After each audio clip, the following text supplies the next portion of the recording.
They say the male protagonist's mother is the best of the best, but I started by conquering the beautiful mother of the protagonist, simply because I crossed over as a major villain. To avoid being treated like a soft persimmon by the male protagonist, I decided to first become the male protagonist's father. Looking at the beautiful woman in front of me, I completely ignored her and sat down on the nearest sofa, then turned my gaze to the beautiful woman and asked, "Are you Yifan's mother, Lan Meirou?" Looking at the young man in front of her, Lan Meirou frowned slightly, but still wore a hint of calm on her face. She didn't understand why I was so arrogant and even mentioned her son's name. "I am Yifan's mother. May I ask what happened to Yifan?" "This is a long story. First, please allow me to introduce myself. I am Su Chang, a classmate of Yifan." As I said this, I stood up from the sofa and moved closer to Lan Meirou. "Not long ago, Yifan crashed into my 8 million yuan Rolls Royce. Here is the related video. Please take a good look at it." "Aunt Lan," with a smile on my face, I handed my phone to Lan Meirou. Upon hearing my words, the calm facade on Lan Meirou's face instantly disappeared. Crashing an 8 million yuan Rolls Royce? Even if she sold her house,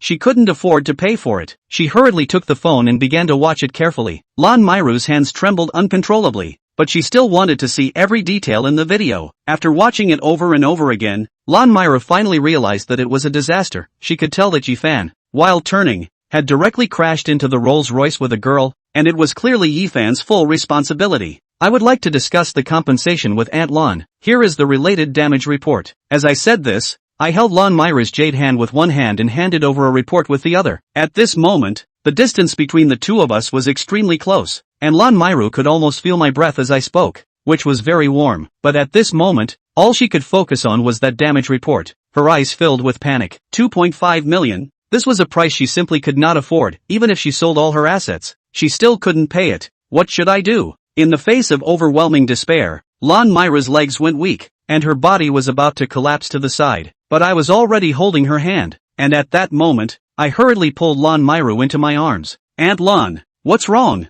I held Lan Meirou, resting my face above her neck, feeling her charm, and secretly sighed, "How delightful." Lan Meirou was probably in her late 30s, but time had not left too many marks on her. She looked no more than 30, with long hair cascading down, giving her a considerable beauty. I lost my composure a bit. "I'm sorry." Feeling the warmth on her neck and the rush of hormones, Lan Meirou felt somewhat unusual and wanted to leave my embrace, but was met with a huge resistance. "Aunt Lan, there's no need to be nervous. It's just 2.5 million. I am the only son of Su Badian, the president of the Su Group, and I am good friends with Yifan. How could I let a car ruin our relationship?" Then I wrapped my hand around Lan Meirou's waist, continuously comforting and patting her back. Mentioning the Su Group, Lan Meirou knew it was the largest group in Jiang. Feeling the hand sliding over her body, Lan Meirou was somewhat embarrassed, a bit scared, but also had a small sense of joy. She didn't expect that at her age, she could still attract the affection of a young boy, and this young boy was so handsome. Did this mean she was still quite charming?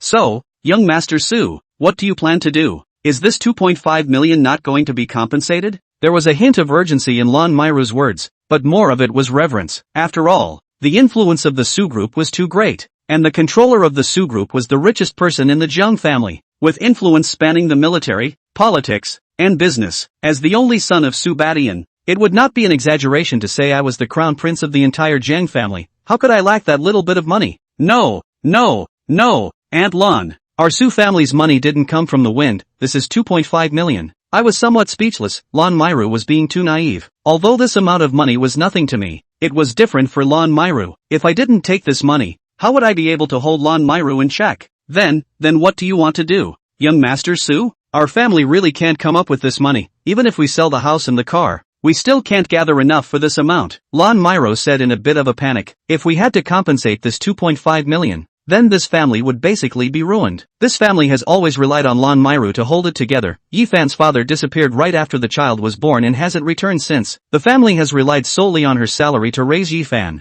And now that Yifan is at a critical point in his first year of college, without money, how can he continue his education? The future would be hopeless. Don't worry, Aunt Lan. I came here to handle this matter. I know that 2.5 million is a huge burden for you. And Yifan has been living too comfortably on campus. He has confessed to a girl 98 times in a row and has given her many gifts. I think this is not a small amount of money, and I also want to help you lighten the burden a bit. As I spoke, I hugged Lan Meirou's shoulders and led her to sit down on the sofa, my eyes catching a glimpse of that snowy white from above. Just at that moment, a system interface suddenly appeared in front of me. And a voice echoed in my mind, option 1. Inform Lan Meirou that she does not need to compensate 2.5 million. And receive the title God-level fool, option 2. Aunt Lan, have you never thought of other ways to repay the debt? Reward, mastery of God-level instruments. Aunt Lan, haven't you thought that there are more than one way to repay the money? As I said this, I stood up, walked in front of Lan Meirou, squatted down, and wore a slight wicked smile on my face. My hand also reached towards Lan Meirou's face, lightly brushing against it. The touch was very soft and smooth,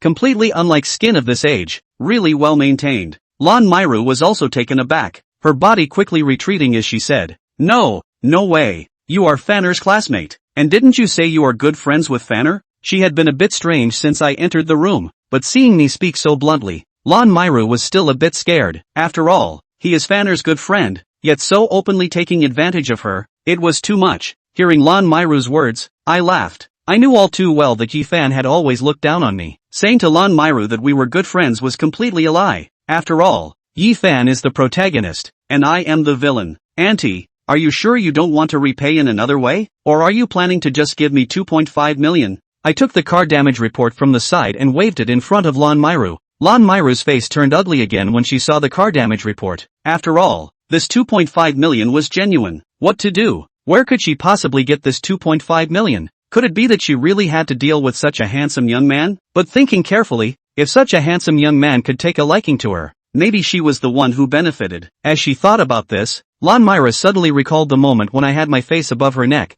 That intense feeling was still fresh in her memory. This guy must have planned this from the beginning. He was clearly after her. Otherwise, how could he be so direct? Lan Meirou's face suddenly turned bright red. What on earth was she thinking? So shameless. I promise you. As she said this, Lan Meirou turned her head away, not daring to look at me, fearing that she would start to overthink and go crazy. A hint of mockery flashed across my face at that moment, and I could see Lan Meirou's confusion. Since that's the case, let me help her. Aunt Lan, I want to eat blueberry meat. Then I bent down and picked up Lan Meirou, who let out a surprised gasp, startled. But soon, her face flushed with shyness, and she didn't dare to look at me again, burying her face in my arms. This feeling of being in my embrace, breathing in the scent of my hormones, was not something she disliked. I then slammed the bedroom door shut, and the sound of the bed creaking echoed in the room. I don't know how much time passed, but a very harsh sound of the door opening came into the bedroom. Quick, lock the door. It's Fanner coming back. At this moment, Lan Meirou's face was buried in the pillow. Her tired eyes immediately brightened up, and she hurriedly patted me with her hand. I was also startled and quickly locked the bedroom door. I certainly didn't want to be caught by the protagonist while doing something with the protagonist's mother. A villain secretly getting involved with the protagonist's mother and being caught on the spot by the protagonist. Who knows what Yi Fan would do? Mom, I'm back. Yi Fan greeted Lan Meirou as usual after opening the door. But then he realized that Lan Meirou was not in the living room. Mom, you usually have dinner ready for me at this time. Where is she? Yi Fan muttered to himself in confusion, took off his shoes, and started walking towards the kitchen. After wandering around the kitchen, he still didn't find any food left for him by Lan Meirou. It was then that Yi Fan noticed that the door to Lan Meirou's bedroom was closed. Mom, are you home? I'm hungry. Can you go out and buy something to eat? Mom, what's wrong with you? No, nothing. Just play outside for a while. Yi Fan frowned in confusion. That voice did not sound like someone who was fine. It was as if she had been scared. Never mind. I'll just go out to eat first. Inside Lan Meirou's bedroom, her face was pressed against the door, her hands covering her mouth, her eyes filled with fear. Only after hearing Yi Fan leave did Lan Meirou move her hands away from her mouth. You are really crazy. You are a classmate of Fanner, and Fanner is right outside. How dare you? Sweat dripped from Lan Meirou's disheveled hair, and she looked at me behind her with eyes full of fear. Don't you like it this way? Or should I say you actually like it this way? I brushed aside the hair that was blocking Lan Meirou's eyes a few times with my hand. I like it. Saying this, Lan Meirou turned around, wrapped her arms around my neck, and kissed me on the cheek. Looking at the time, Su Chang also finally stopped, this time consuming almost 6 hours of his energy. It was only then that he finally fed Blue Meirou, the demonic spirit. Ding! Detected that the host has gained the emotional value of the female lead, Blue Meirou. When the host obtains emotional values such as sadness, happiness, hatred, love, etc. from the female host, for every 1,000 sentiments accumulated, you can get random items in the system mall. Su Chang was a bit delighted. This was a good thing. Swiping a bit more rewards would make it easier for himself to deal with Yi Fan. Detected. Heroine Blue Meirou. The system has been automatically bound. Department of Female Lead. Name, Lan Meirou. age, 37, height, 167 centimeters, weight, 118 pounds, character, loyal and elegant, face value, 91, charm, 91 plus 8, Blue Meilou's love value plus 100, Blue Meilou's love value plus 500, Blue Meirou's love value plus 1000, Blue Meirou's favorability, 75. That's how high the goodwill was pulled up? It seems that these 6 hours weren't a waste of time. At the very least, the favorability was pulled up. The emotion value from Blue Meirou also brushed up to 6,000. Su Cheng held Lan Meirou on the bed for a while, then Lan Meirou suddenly turned down to look at him, her eyes full of expectation. What's wrong, Auntie Blue? Su Cheng pinched Lan Meirou and couldn't help but secretly laugh in his heart. Of course he knew what Lan Meirou was thinking about at this time, and it was nothing more than that $2.5 million. But just once, how could Su Cheng be satisfied? And the $2.5 million, does that mean you don't have to pay it back? Lan Meirou's eyes held a hopeful look, but with some different luster. Thinking about what? You don't think it's worth $2.5 million in one sitting, do you, Auntie Blue? Even if I press you for $100, 000 a time, Auntie Blue, you still owe me 24 times. Chapter 3, Come to my house as a maid. What? Wasn't the deal $2.5 million offset? Lan Meirou was a little flustered, but she had given her entire being to Su Cheng in front of her. If one has to accompany Su Cheng 24 more times, the intensity if all like today, how can that be tolerated? Auntie Blue, are you mistaken? I don't think I've ever said that I'd offset $2.5 million at a time, and offsetting 100,000 at a time is a pretty big deal. Su Cheng stretched out his hand to carry Lan Meirou into his arms, and with a conniving businessman-like smile on his face he pinched Lan Meirou's chin. If you go outside, $100,000 could buy as many schoolgirls' first times. Those schoolgirls are afraid they'll grab all of them to do it. And Auntie Blue, this is an extremely long-term path to riches. If you work harder, it won't take you a month to pay back the $2.5 million. If you still want to do it, I can accompany you to do it too. Auntie Blue, this guy, what the hell is he talking about new effort? If this guy likes himself so much, then even if he spends more time with him, 24 times, shouldn't be that difficult. It's just that the body might not be able to handle it. But then Lan Meirou was thinking of Yifan. If this matter was known to Fan Air, then what face would she have to be Fan Air's mother in the future? No way, absolutely not. Even if I have to borrow the remaining $4 million, I must get it all together. Blue Meilou's shame value plus 100. Blue Meilou's excitement value plus 100. Blue Meijou's regret value is plus 100. Blue Meilou's regret value plus 500. No, you're a classmate of Van's. We've already missed it so much once. We can't afford to be so wrong again. Lan Meirou struggled her body trying to get off of Su Cheng. But how could Su Cheng let Lan Meirou slip away just like that? Su Cheng wrapped his hands around Lan Meirou's waist, locking Lan Meirou tightly in his arms. Auntie Blue, don't move. You move again, and you'll suffer the consequences of what you've triggered. Feeling Su Cheng's movements, Lan Meirou's heart couldn't help but freeze for a moment. This guy, how can he still?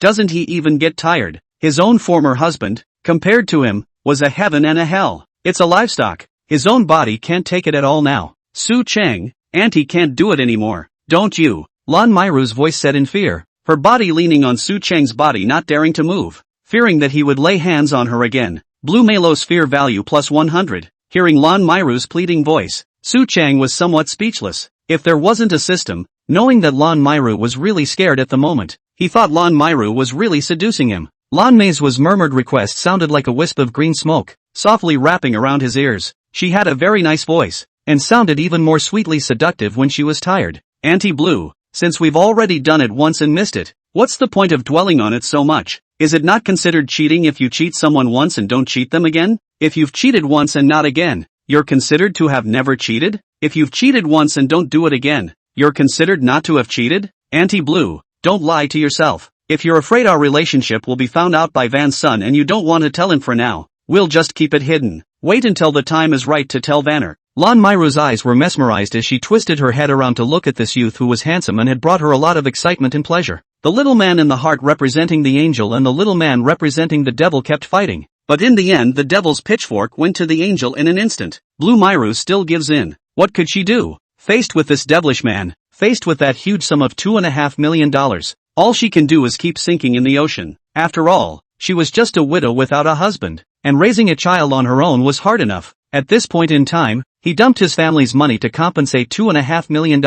So what will Fan Air do in the future? Not to mention, one has already accompanied this youth once. So what if one does so 24 times more? And one is happy. isn't one? I promise you. Lan Meirou slowly opened her mouth, but then she was blocked by Su Chang, and the words she was still trying to spit out were intercepted. Lan Meirou's body exuded an extremely sweet scent, like orchids and musk, just like the gentleness of the evening breeze brushing through the garden. It's refreshing and flirty at the same time. Then the breathing started to become rapid as well, and Su Chang's hands pinched her nose a few times. Lan Meirou's hand suddenly dropped, her eyes filled with fear. No, I really can't. Let me help you with something else. Another hour passed. Su Chang lay on the bed, leisurely and languidly squinting slightly. This day has worn him out. He's a devil, and how can Lan Meirou not be a demon? Mr. Su, please still don't tell Fanner about today's incident, okay? Lan Meirou rested her head on Su Chang's chest and suddenly opened her mouth, her face full of satisfaction. This little man who was the same age as her son was such a surprise to her. It also made her a widow who hadn't tasted a man for more than 20 years. A woman again.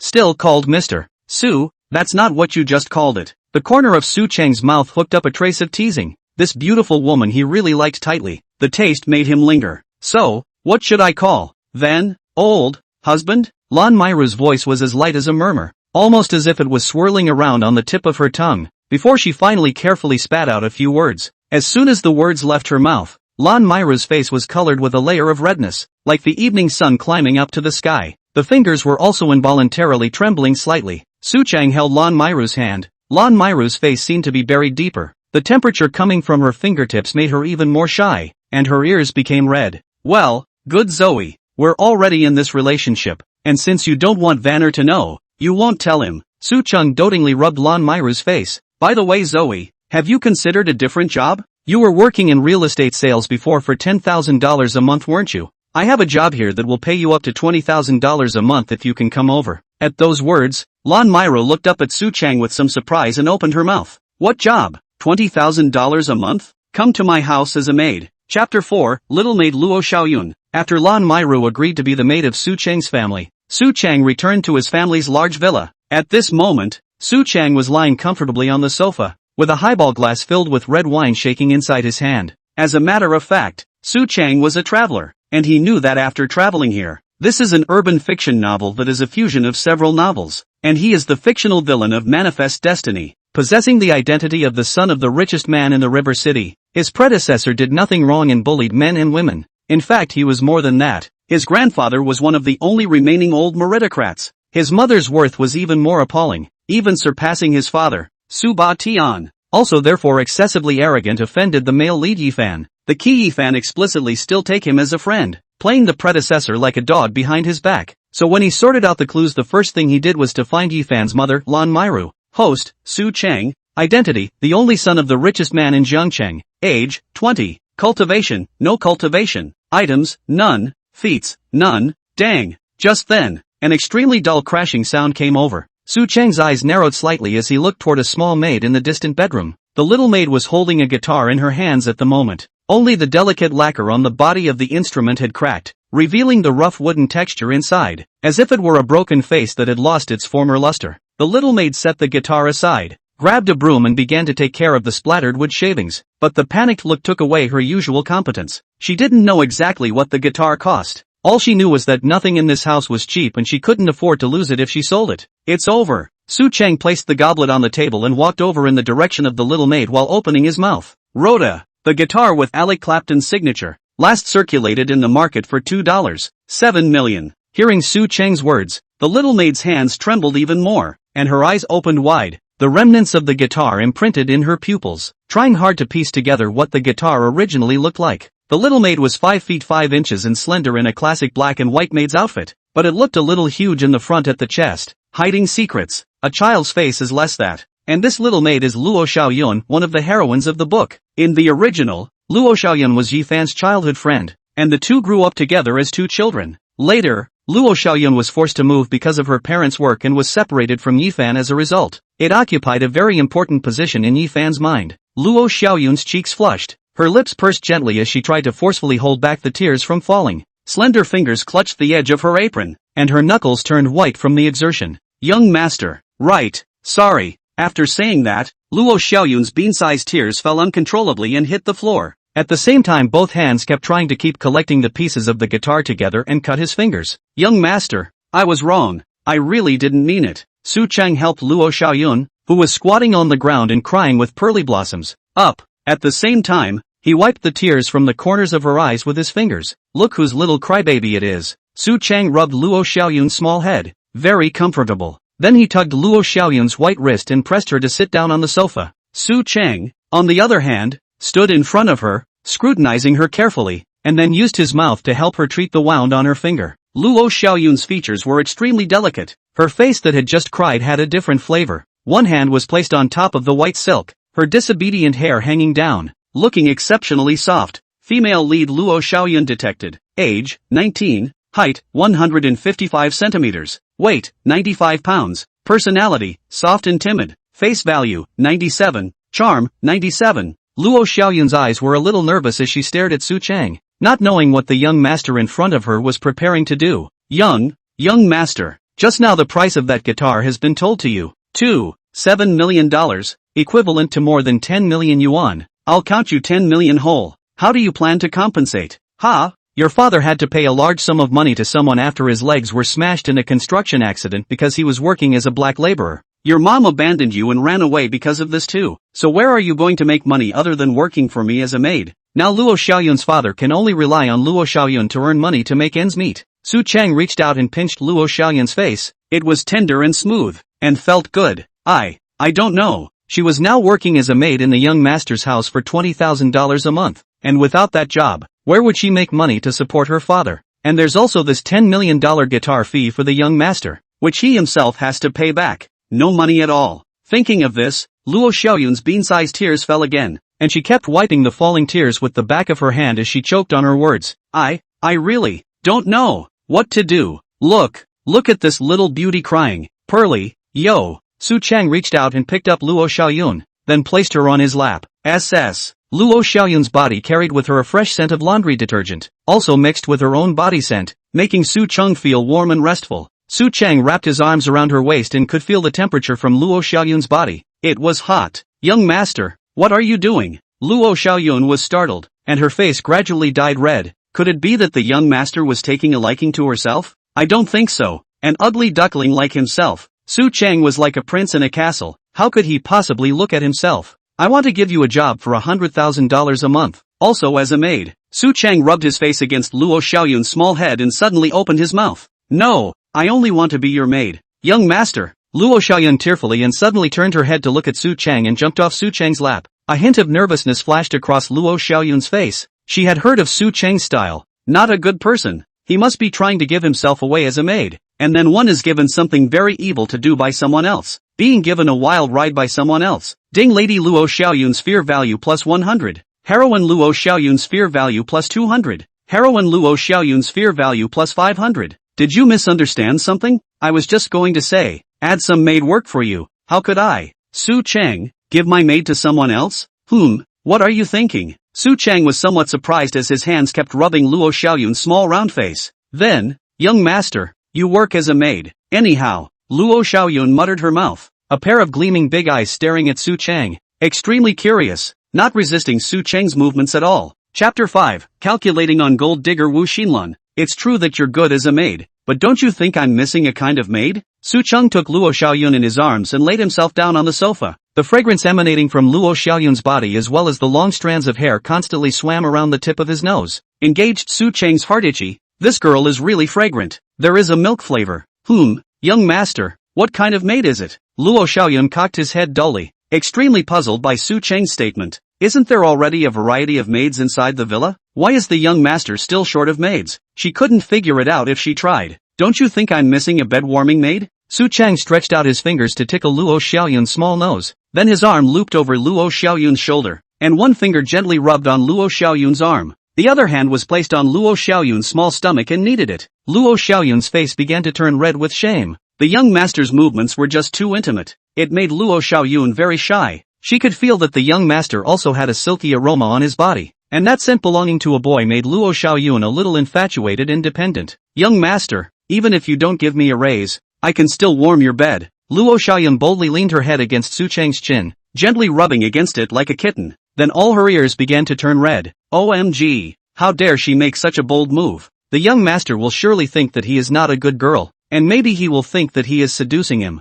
Su Chang buried his face into Luo Xiaoyun's long hair, and the charming fragrance instantly hit his face and drilled into his nostrils. Such a beautiful little maid, warming the bed for only $20,000 a month. This young master is too little. Hearing Su Chang's words, Luo Xiaoyun's face was extremely excited and somewhat moved. Young master is really too good to Xiaoyun. Think about when you were in the family. Your dad was a yummy, lazy person and your mother ran straight away after your father was in an accident. Left on her own to take care of her father with a broken leg. She wouldn't have known how to live if the young master hadn't given her $20,000 a month. And after accidentally breaking a $10 million guitar, the young master even gave himself a raise. How in the world can there be such nice people? Young master, you're too good to little Cloud. Oh. Luo Xiaoyun twisted her body over and wrapped her arms around Su Chang's neck, and her bean-sized tears started to flow down again without stopping. Heroine Luo Xiaoyun's love value plus 100. Heroine Luo Xiaoyun's love value plus 200. Heroine Luo Xiaoyun's love value plus 1000. After comforting the little maid for a while, Su Chang put the little maid on his bedroom bed.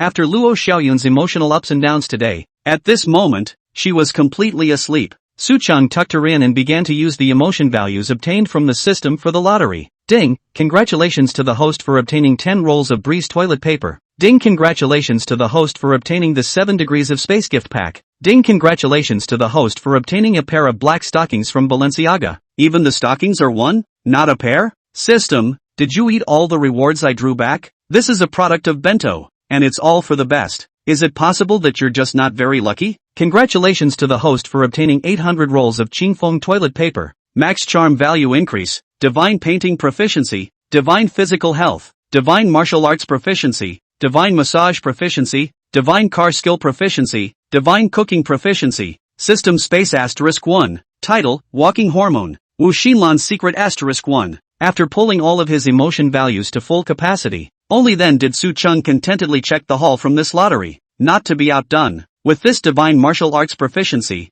at the very least, one didn't need to worry about being hung up on by the other party when they encountered the protagonist. Not to mention an extremely practical talent like divine car skill mastery. But thinking back carefully, he had crossed over until now, except for laying his hands on Lan Meirou, the protagonist, Yi Fan, but he has not taught him a lesson at all. And after reading Wu Xinlan's secret, Su Chang was completely shocked. It's really unexpected that the innocent schoolgirl is actually this kind of person. Ding detected that the protagonist Yi Fan is about to make his 99th confession to Wu Xinlan at 20:00 tomorrow night at Zhuhai Xian. 99 confessions? That's a lot of licking. Otherwise, I'd say this guy could be the lead. But with this plot information, there's no way he's going to let him succeed in his confession by saying anything on his own. Ha. Wu Xinlan, Su Chang can be said to have a heart for this guy, a pure gold digger, hanging on to several boys at the same time. The protagonist, Yi Fan, is also one of Wu Xinlan's lickspittles. I just don't understand how someone like Wu Xinlan can also be a big female lead. Even the main character, Yi Fan, is no good.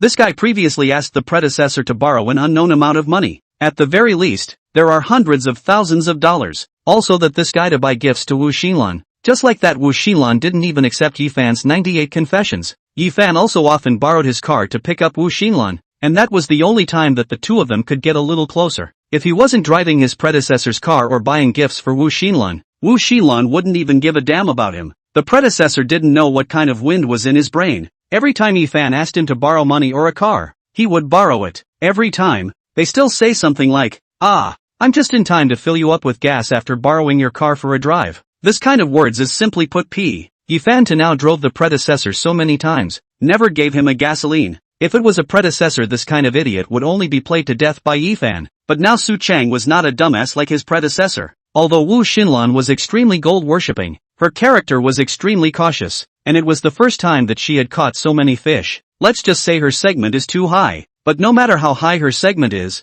a gold digger is a gold digger. If you have rice, are you afraid the chickens won't come? Su Chang kissed Luo Xiaoyun's forehead, then left the villa and drove a 1 million plus Audi A8 towards Wu Xinlan's home. On the way, he also went to the mall to buy 2 pieces of expensive jewelry as well as cigarettes and alcohol. Most of the parents of gold-digging women are also cold to these things, and there are a lot of rituals to go around. Moreover, with herself in front of her, it was impossible for Wu Xinlan as well as her parents to look at Yi Fan anymore. When tomorrow night rolls around, have Wu Xinlan's parents' leader bring them over for a chance encounter. Hey, Heartland, Mr. Su, how come this busy man of yours still wants to get up and call this little woman of mine When I saw the phone number I wondered if you had the wrong number. Wu Xinlan was a bit surprised. Of course she knew that Su Chang was a big fish, but Su Chang was Yifan's good brother. There was no way he could take the initiative to hook up with him. Borrowing Yifan himself can still mix some good things. If the two fell out, then there is nothing. Wanted to meet you at your house to hang out. Got a minute? How can I not have time when Grand Prince Su has kindly invited me?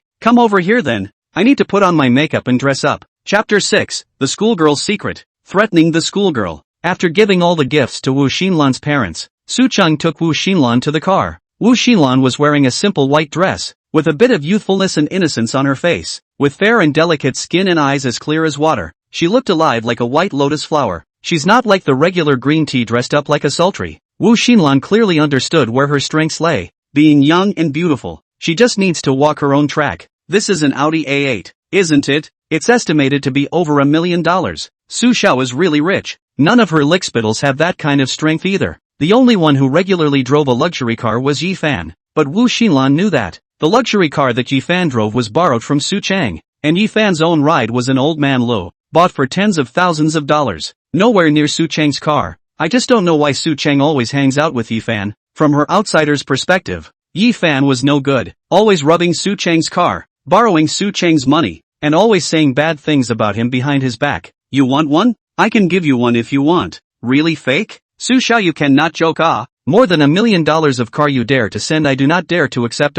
Wu Xinlan responded with a half-hearted smile. She vaguely felt that Su Chang wasn't joking, or else what was he doing here looking for himself? This male is a master of nothing. Don't forget it. I just don't know if this is familiar to you. Su Chang opened his cell phone album and flipped out a video, placing it on his hand to show Wu Xinlan. And what was playing in that video was exactly the video of Wu Xinlan stealing the answers to the test papers in the faculty office. Boom! The moment Wu Xinlan saw the video, her face turned pale and her mind went blank. How is that possible? Why would Su Chang have a video of himself stealing the test papers? He had obviously done such a good job of hiding himself. All the surveillance had obviously been turned off. So how could he possibly have surveillance video? What the hell does this guy want? With one hand, Wu Xinlan tried to grab Su Chang's cell phone to delete the video in Su Chang's hand. But how could her height compare to Su Chang's? Su Chang raised the hand holding the cell phone up while Wu Xinlan kept rubbing herself against him. It looked as if Wu Xinlan was squeezing into Su Chang's arms, trying to pamper him. Su Chang held Wu Xinlan in his arms, sniffing the scent from Wu Xinlan's body, sprayed with a light perfume, interspersed with a hint of her own body odor. It smelled good. One could feel that Wu Xinlan's body was very soft and there was a slight coolness to it. Through the dress it was possible to feel Wu Xinlan's heartbeat that felt strong due to the fear and anxiety. And the cell phone that was originally in his hand was snatched by Wu Xinlan. Wu Xinlan completely deleted the video from his cell phone in 3 tries. Phew! Wu Xinlan slowly exhaled. Deleting it would be good. She sat in Su Chang's arms and tilted her head up triumphantly as she looked at Su Chang and opened her mouth. How about? The video is useless when it's deleted. Ha ha ha. Big school girl. You don't think I have just one copy of that video in my hands, do you? If this video gets out, think of the consequences. First of all, you'll be expelled from school, and you'll have this heavy mark on your record. Your parents are also disgraced. Yo, the daughter they worked so hard to raise was expelled for stealing test papers, and they're sure to point to your spine to air their grievances. Your relatives and classmates look down on you, mock you, isolate you, and alienate you. On top of that, you could go to jail. Su Cheng's words were like a thunderbolt exploding in Wu Xinlan's heart. If the video gets out, then one is really screwed. Looking at Su Cheng's evil smile, Wu Xinlan knew that she had really planted herself. Take a deep breath and force yourself to calm down. What the hell do you want? It's easy, just give me a kiss. Su Cheng pointed at his face. What? Hiss. Wu Xinlan was taken aback when she heard Su Cheng's words. How could she not expect Su Cheng to hit this idea? If he was really interested in himself, then why did he keep giving Yifan assists? In a hurry, Wu Xinlan stepped back, but at this time she was sitting in Su Cheng's arms, and when she retreated like this, she directly hit the steering wheel, and Wu Xinlan was also bounced and directly leaned her face against Su Cheng's chest. I didn't expect big school girl Wu to be so proactive? Looking at Wu Xinlan who was leaning closely in front of him, Su Cheng couldn't help himself. He reached out his right hand and cupped Wu Xinlan's chin, and lowered his own head. Wu Xinlan struggled to leave, but how could it be so easy for her sitting in Su Cheng's arms? Su Cheng held her waist and his arms were like iron hoops to control her, making Wu Xinlan unable to move. Wu Xinlan's eyes widened, his pupils clenched, and his mind went blank. How could this be? His first kiss just gone. Wu Xinlan's legs ran out of strength, and she had no choice but to use her hands to tug on Su Cheng's clothes and lie in Su Cheng's arms. "You rascal you!" It was only after a few minutes that Wu Xinlan slowed down, and after her breathing stabilized, her tearful eyes stretched out her arm in a daze and tried to hit at Su Cheng. It was her first kiss. "I can't believe I just lost it in such an inexplicable way. Su Cheng? What's it got to do with me? It's not like you leaned in of your own accord. I can't kiss you if you don't stick it to me," and I looked down. Su Cheng somewhat brainlessly grabbed her wrist and then helped Wu Xinlan wipe away her tears. I don't care. You're going to pay me. Ha ha ha. Pay you back? You don't think I'm one of those licking dogs of yours? I'll eat this secret of yours for the rest of my life. As soon as the words left his mouth, Su Cheng once again cupped Wu Xinlan's chin and lowered his head.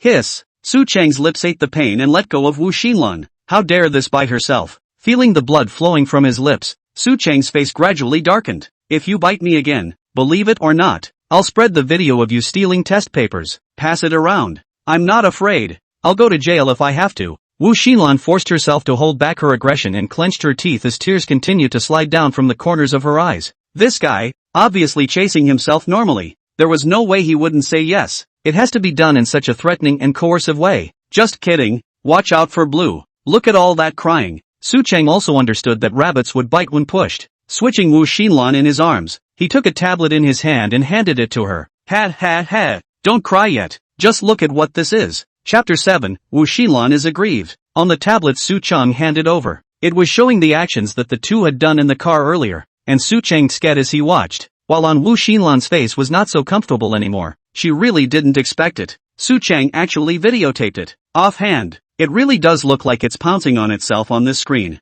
but it was actually clearly bounced over the steering wheel. Big school girl, look at you. This is clearly you lunging into my arms and sticking to me and not moving. Besides, even I kissed you first. Didn't you enjoy it immensely too? Su Cheng wrapped his arms around Wu Xinlan and leaned her towards him again, forcing her to look at what was in the video. And in the video, the image of Wu Xinlan obliviously responding to Su Cheng was playing. Wu Xinlan closed her eyes, wrapped her arms around Su Cheng's neck, and kept getting close to Su Cheng. The fingers retracted again from time to time and rested next to Su Cheng's head. Big school girl, still saying you don't enjoy it? Yourself was actually like that when you were just kissed by Su Cheng. Wu Xinlan's face was red. The image of her unseen self on the screen was simply too much for her to believe. She only remembers her brain going blank while she was kissing Su Cheng, completely out of breath. That's for being forced by you to use force. Wu Xinlan couldn't wait to turn into an ostrich and bury his head in the sand.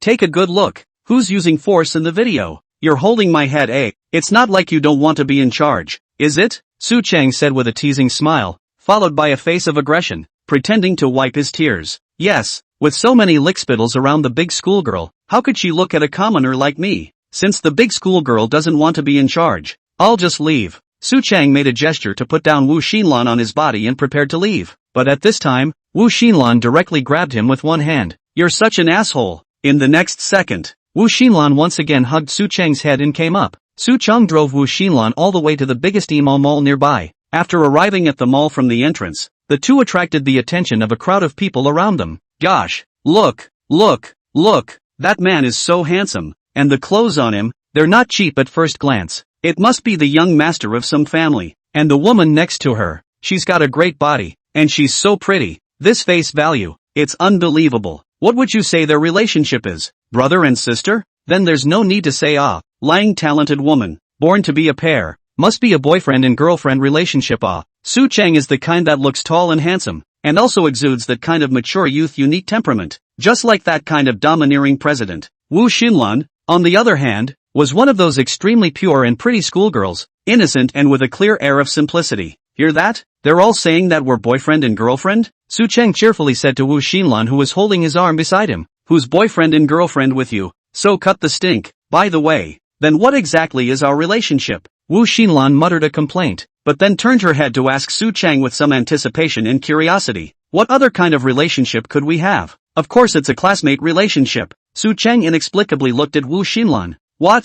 You've kissed, hugged, and touched, and you're saying it's just a classmate relationship? Wu Xinlan thought that she had turned into Su Cheng's girlfriend, but she didn't expect him to actually think that way. That's pure scum. Classmate status is right there to initiate kissing yourself so many times. What an asshole. Oops. Okay.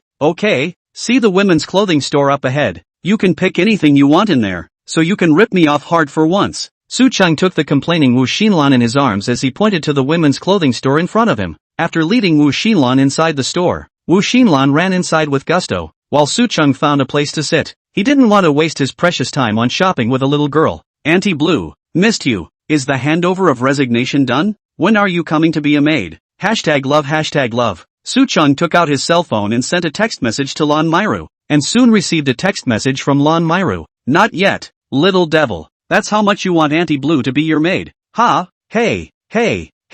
Mostly I miss you. Auntie Blue, don't you miss me? Could it be that I make you uncomfortable? #aggrieved. Lan Meirou in the office picked up the cell phone and couldn't help but smile, but then thought of Su Cheng's rawness that day. Another moment of hindsight. She didn't want to endure another battle that intense. What are you laughing at, Sister Blue? Smiling so vaguely. Are you thinking of someone's little lover? Just then, someone pushed open the office door and walked in. Who laughed at the hidden? Don't talk nonsense there, Lan Meirou said with a pouty face. Although it was a reprimand, but it could be felt that the relationship between the two was very good, and Lan Meirou did not get angry. The person who pushed open the door was a tall-looking woman with glasses on her face, dressed in a workplace OL. Quite a seductive flavor. Yo, Sister Blue, am I wrong? This period of time to see you every day happy. Those who know think you've got a little love interest. Those who don't think you've won the lottery. Look at this tender skin. Isn't it moisturized a lot? Han Xiaoqi, I'm going to tear your nonsense mouth off today. Lan Meirou was furious, blinking as she rushed towards Han Xiaoqi, pressing her down on the sofa and scratching her non-stop. Wrong. Seeing that his message wasn't being replied to anymore, Su Cheng also closed his phone and went up to look for Wu Xinlan. Isn't this Xinlan? Your mom didn't come with you, and you came to this place alone to buy clothes? A piercing voice entered Su Cheng's ears. Su Cheng frowned and saw a short and fat woman with a lot of jewelry and a man walking towards Wu Xinlan. The eyes were still full of godliness and contempt. Auntie Wang. Wu Xinlan looked as if he was somewhat afraid of her. Even his voice became timid. With both hands on the bag, he unconsciously tried to shrink back. This store isn't cheap. Heartland, do you have that kind of money for it? Look at what Auntie Wang bought. Any one of these can cost several $1,000s. The woman also had her fingers crossed and her face made to look like she was going to gag, which seemed extremely contrived. Even the man beside this woman was a little embarrassed, not thinking that this woman could be mean like this. Ha, I can't believe you took so many clothes. I mean, Heart Blue, do you have the money to pay? Do you want Auntie Wang to help you pay? Saying that, this obese woman was going to yank Wu Xinlan's hand. Snap, keep your dirty hands away. Chapter 8 Unlimited Black Gold Card with $1 million in spending. Snap, keep your filthy hands off me.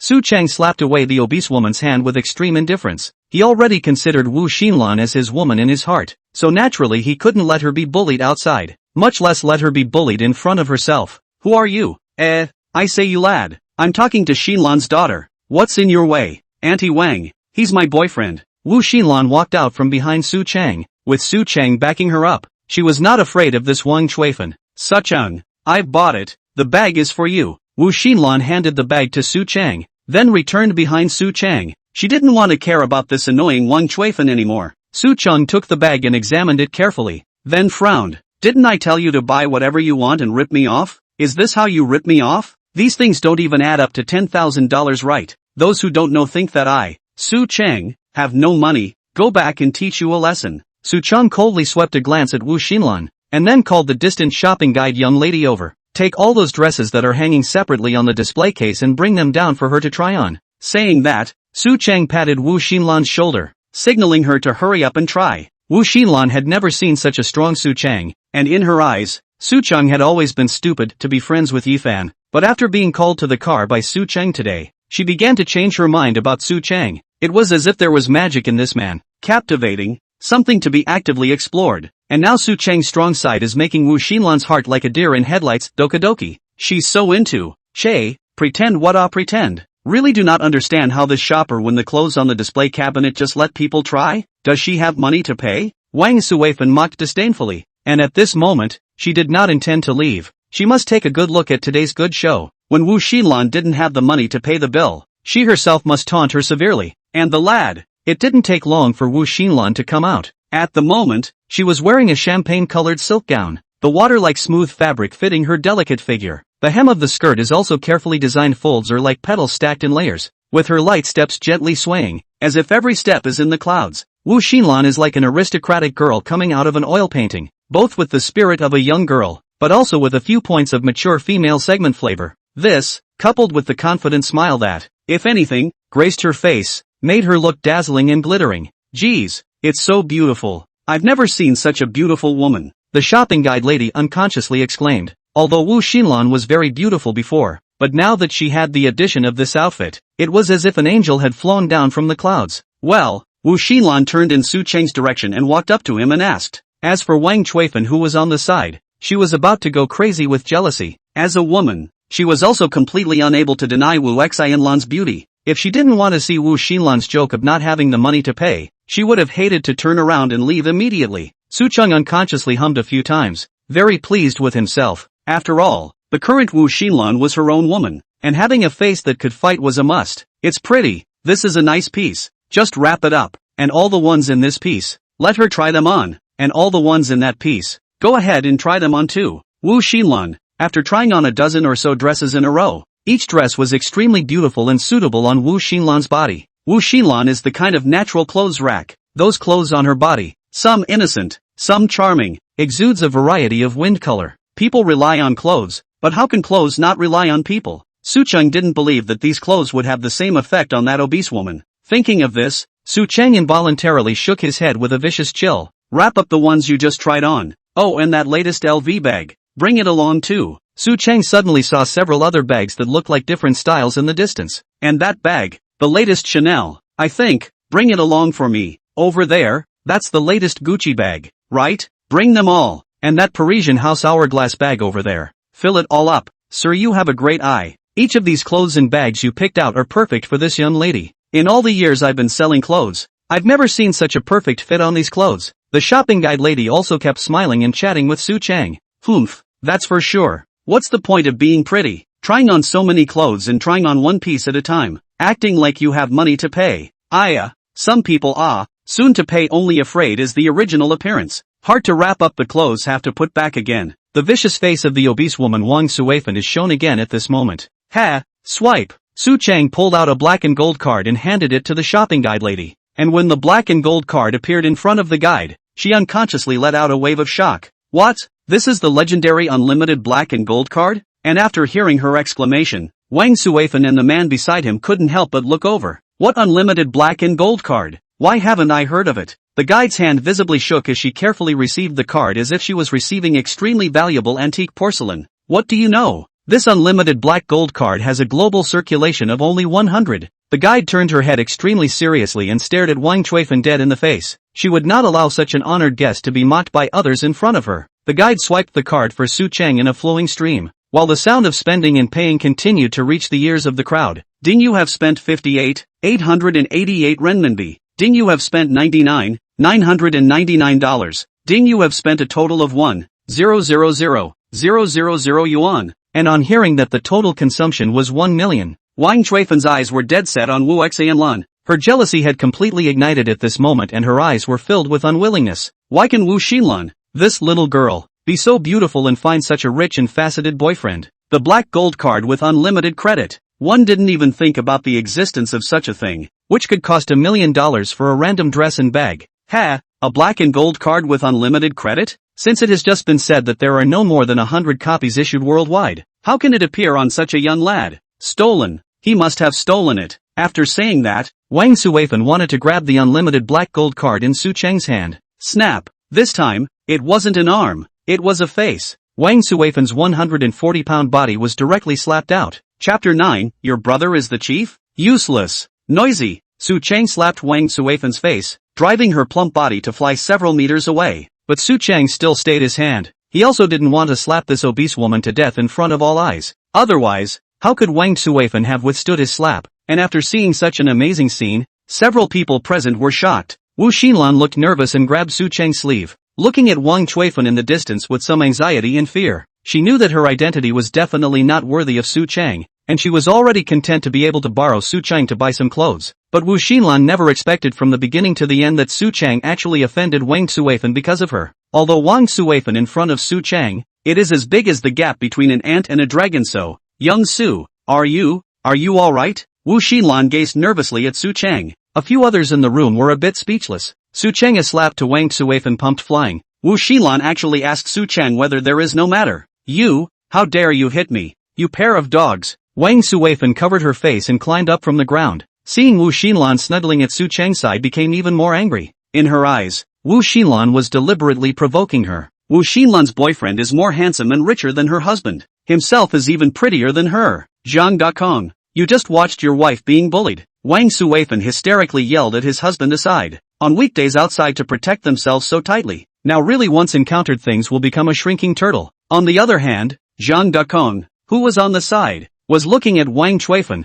who was splashing and rolling on the ground, with some difficulty. That unlimited black and gold card he'd heard of before. And it was true that there were less than 100 of them in circulation all over the world. Zhang Dakong had once seen from afar that Su Batian, the president of Su Group, had that one. But, that was Su Ba Tian, the richest lord in the entire Jiang City, the richest man in Jiang City. How can this young man be so young and still compare to Su Ba Tian? After thinking for a moment, Zhang Dakong still decided to stand up for his daughter-in-law. No matter what, it's always wrong for you to hit someone with your hands. This gentleman. Zhang Dakong walked to Su Cheng with a gloomy face and slowly opened his mouth. What are you? What's wrong with hitting her? I'm going to hit you again today. Su Cheng snorted coldly and suddenly struck out, throwing another slap at Zhang Dakong's face. Snap! It was the same result again. Zhang Dakong was instantly slapped and sent flying, and it landed on Wang Chuifan's body in no time at all. Ow! Wang Suifan let out a miserable scream. Having already been jerked off by Su Cheng, Zhang Dakong's weight pressed on her again, making her completely unable to withstand it.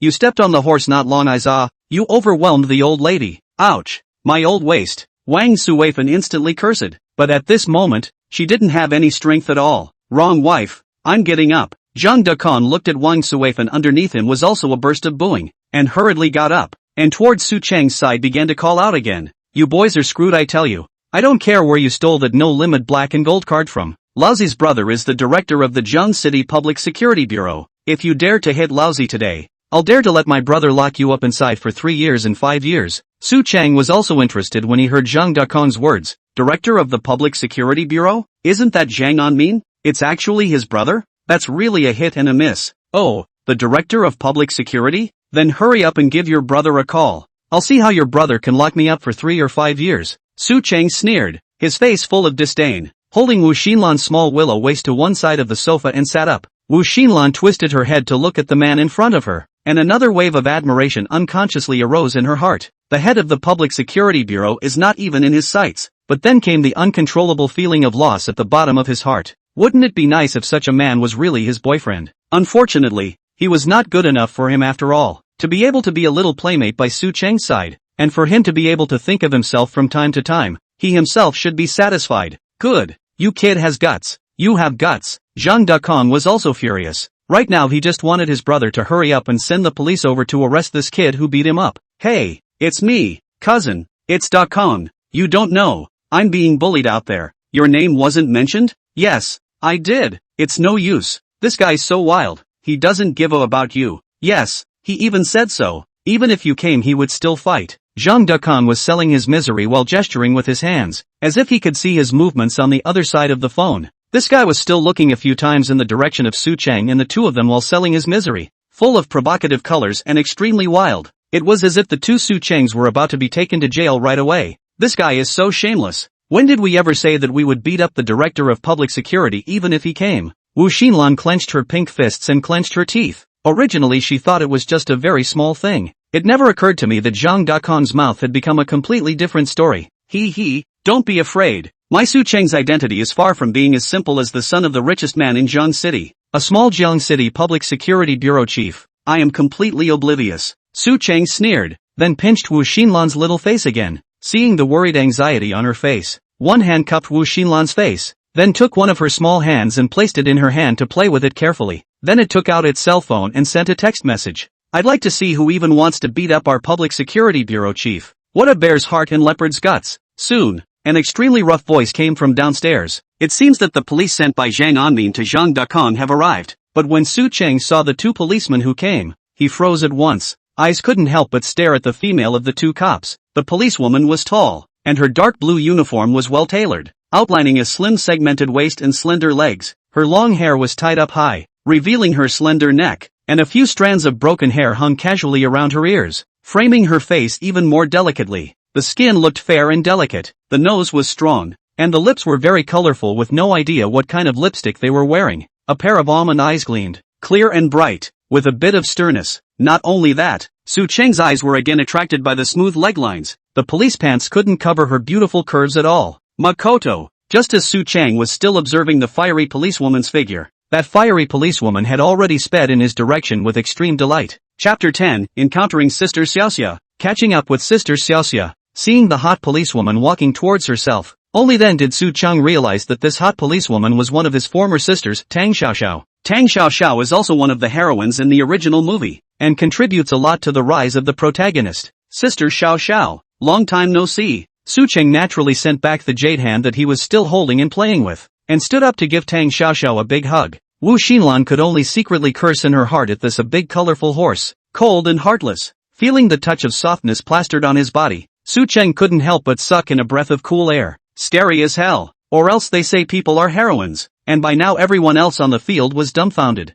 This includes Du Gang, the male policeman who came with Tang Xiaoxiao, who has been chasing Tang Xiaoxiao since he became a policeman. But the latter had been treating him with disinterest, and although Du Gang had some hard feelings in his heart, he had never taken it to heart. After all, Tang Xiaoxiao was that way to everyone in the police station, never heard her show a smile to anyone either. Even the director, Zhang Anmin, couldn't get any favors in front of her. It was only because Tang Xiaoxiao's background was extremely mysterious, and she had made several very serious mistakes after becoming a police officer because of her eagerness to catch criminals. But even then, Tang Xiaoxiao still managed to stay in the police station, enough to show that she has a deep background. It was such a hot body, but extremely cold personality of a female policewoman, but would also show such a sweet smile. Du Kong couldn't believe it, his jealousy was overflowing. In what way is he or she worse than that kid? Missed you, Chan. Su Cheng wrapped his arm around Tang Xiaoxiao's shoulders and breathed in the fragrance of the flowers around her. Tang Xiaoxiao carried a light fragrance, a kind of early morning dew mixed with the flavor of sunlight, as well as the metallic scent flavor of the uniform. It's very much that hot policewoman thing. Tang Xiaoxiao also felt Su Cheng's undisguised movements, and her face began to be colored with a touch of redness, and in her heart she laughed shyly and scolded Su Cheng. What a little colorful horse. By the way, who is this? Tang Xiaoxiao swept Wu Xinlan a glance without thinking, then looked at her and asked. I am. She's my classmate, Wu Xinlan. Xinlan, this is Tang Xiaoxia, Sister Xiaoxia. It's her birthday tomorrow night, and I'm here to do some birthday shopping with her. Just as Wu Xinlan wanted to respond to Tang Xiaoxiao, Su Cheng's mouth was a little faster than hers, blocking her reply. Classmates? Is it the kind of classmate who hugs and kisses and gropes? Wu Xinlan was a little hurt, even though he had been mentally built up. Since the gifts have already been bought, why don't you go back first, Xinlan? I'll make sure you have a happy birthday party tomorrow. Su Cheng twisted his head to look at Wu Xinlan, a trace of apology crossing his eyes. No way, officer, this is the kid who beat up me and my wife. And look at this face. It's still bruised and purple from the beating. This woman and this kid are in cahoots. We can't let this guy go back. That's right, officer. You guys can't just ignore the law because you know this kid. Zhang Dekong and Wang Suifan began to chirp like sparrows again. And only after hearing Zhang Dekong and Wang Suifan's reminder did Du Gang come back to his senses. Right, he's here to help support director Sang's brother. How could he have forgotten about this? Right, since these two are the suspects, we have to take them back before we can do anything about it. Du Gang hurriedly came over to Tang Xiaoxiao's side to remind her, but the next moment a cold, icy stare made him take a step back. Who are you calling Tang Xiaoxiao squinted sideways at Du Gang, the coldness in her eyes almost condensing out of substance. He himself had warned him many times before to call him by his full name. This time Du Gang actually called himself so intimately in front of Su Cheng. If it wasn't for the fact that she still wanted to be a police officer, Tang Xiaoxia couldn't wait to beat up Du Gang right now.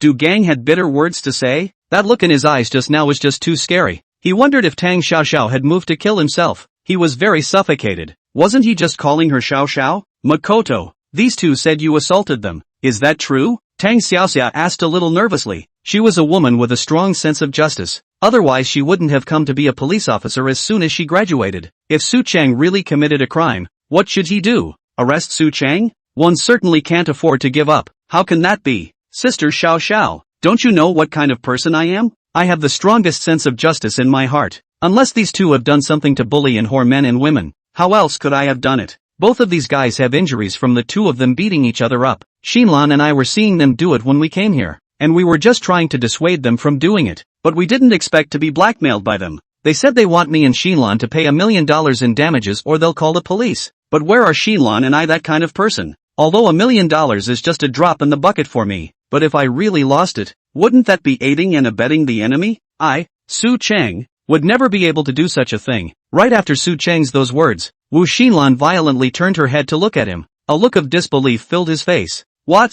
Blackmail? Isn't that opening your eyes? And after hearing Su Cheng's words, a smile began to surface on Tang Xiaoxiao's face. I told you, Makoto is not the bad guy they say he is. Your own little Chang, you know it in your own heart. Officer, he's bull ****** ting him. I'm the general manager of the optoelectronics group, and I make over 100 a year. Where did I get the reason to blackmail each other with my own wife here? And it's only $1 million. Zhang Dekong hurriedly shouted and explained. Yeah, since you said you and your wife didn't beat each other up, who believes you? So many people inside the store are watching. Su Cheng opened his mouth in a cold and leisurely manner, pointing at the shopping guide lady in front of him, as well as a few customers in front of him who were preparing to pay. Yes, Mr. Policeman, Miss Policeman, I saw the whole thing. As the gentleman said, the husband and wife inexplicably beat each other up in the store, and I, for one, am to blame for not stepping in to stop them out of fear. Otherwise this gentleman wouldn't have been blackmailed by this couple. The guide lady walked up to the two policemen and suddenly spoke. At the same time,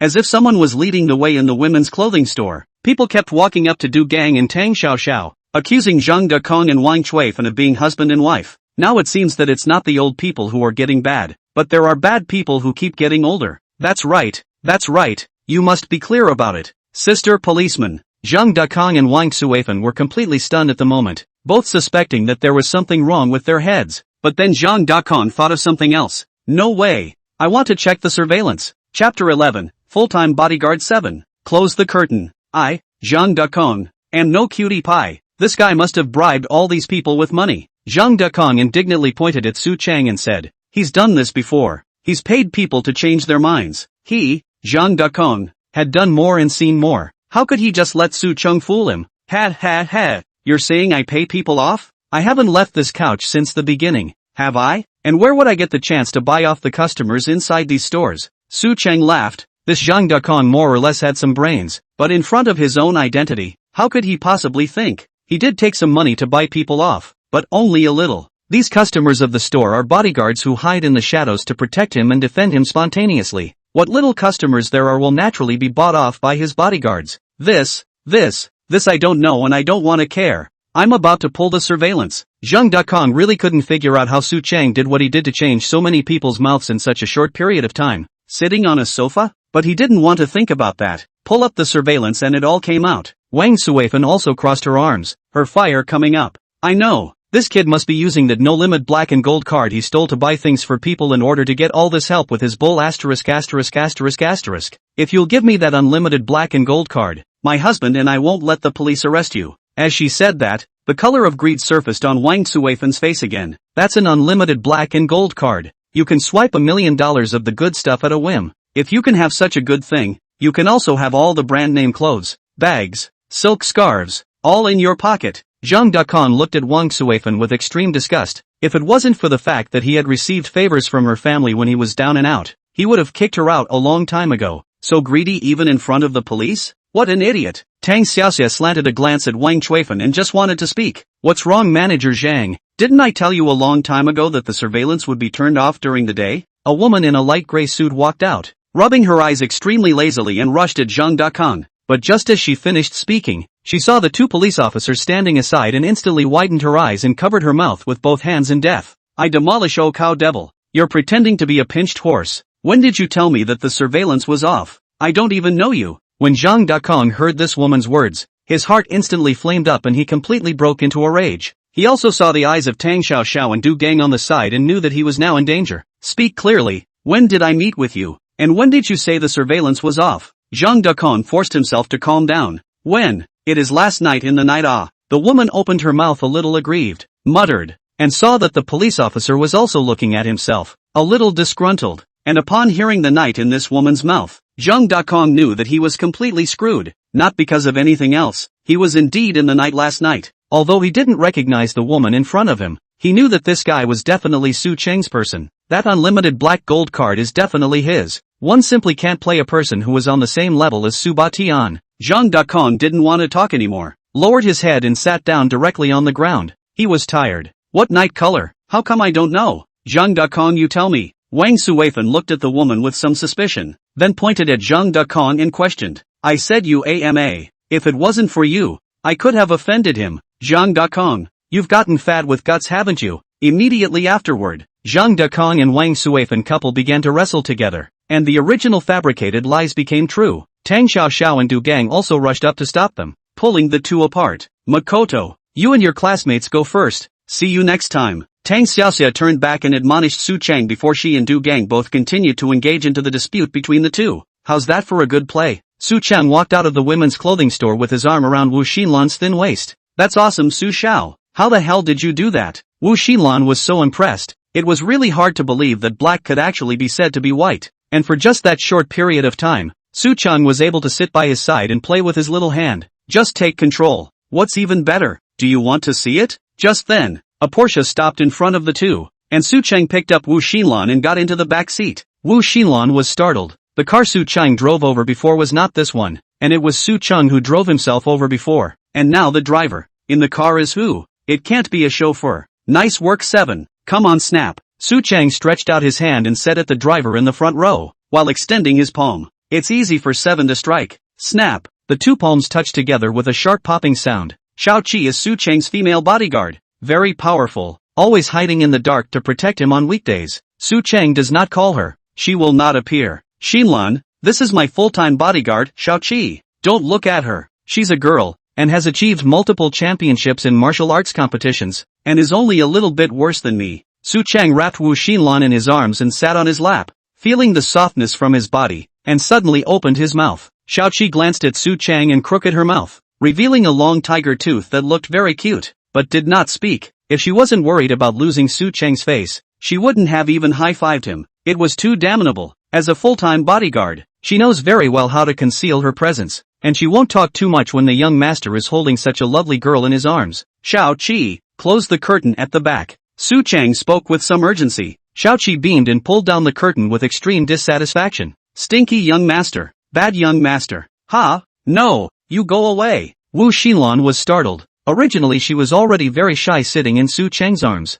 Hearing his mature voice scared her even more and she wanted to grow wings, break the roof of the car and fly away immediately. But it was impossible. How could a little angel who had fallen to earth and lost her wings be a match for the archdemon? In front of Su Chang, she didn't have much ability to resist at all, and was suppressed in an instant. Oops, I'm not going to do anything to you. Just a kiss. Didn't you forget when we were in the car earlier? You're a wild one, aren't you? No, not here. I'll use other places and help you. Chapter 12, Master. You haven't had your milk yet. After satisfying Wu Xinlan, Su Chang sent her back home, and Su Chang also got on the passenger side. Seven didn't know which of her tendons was wrong, and she didn't say a word to herself along the way. Engaging Su Chang could only talk to himself in boredom there. Ugh, humans are such a complicated species. They ignore people when they say they do. Seven, let me tell you a joke. One day old Huang asked old Ma, oops, old Ma, actually I've been meaning to ask you for a long time. Why is our child's last name Li? The old horse said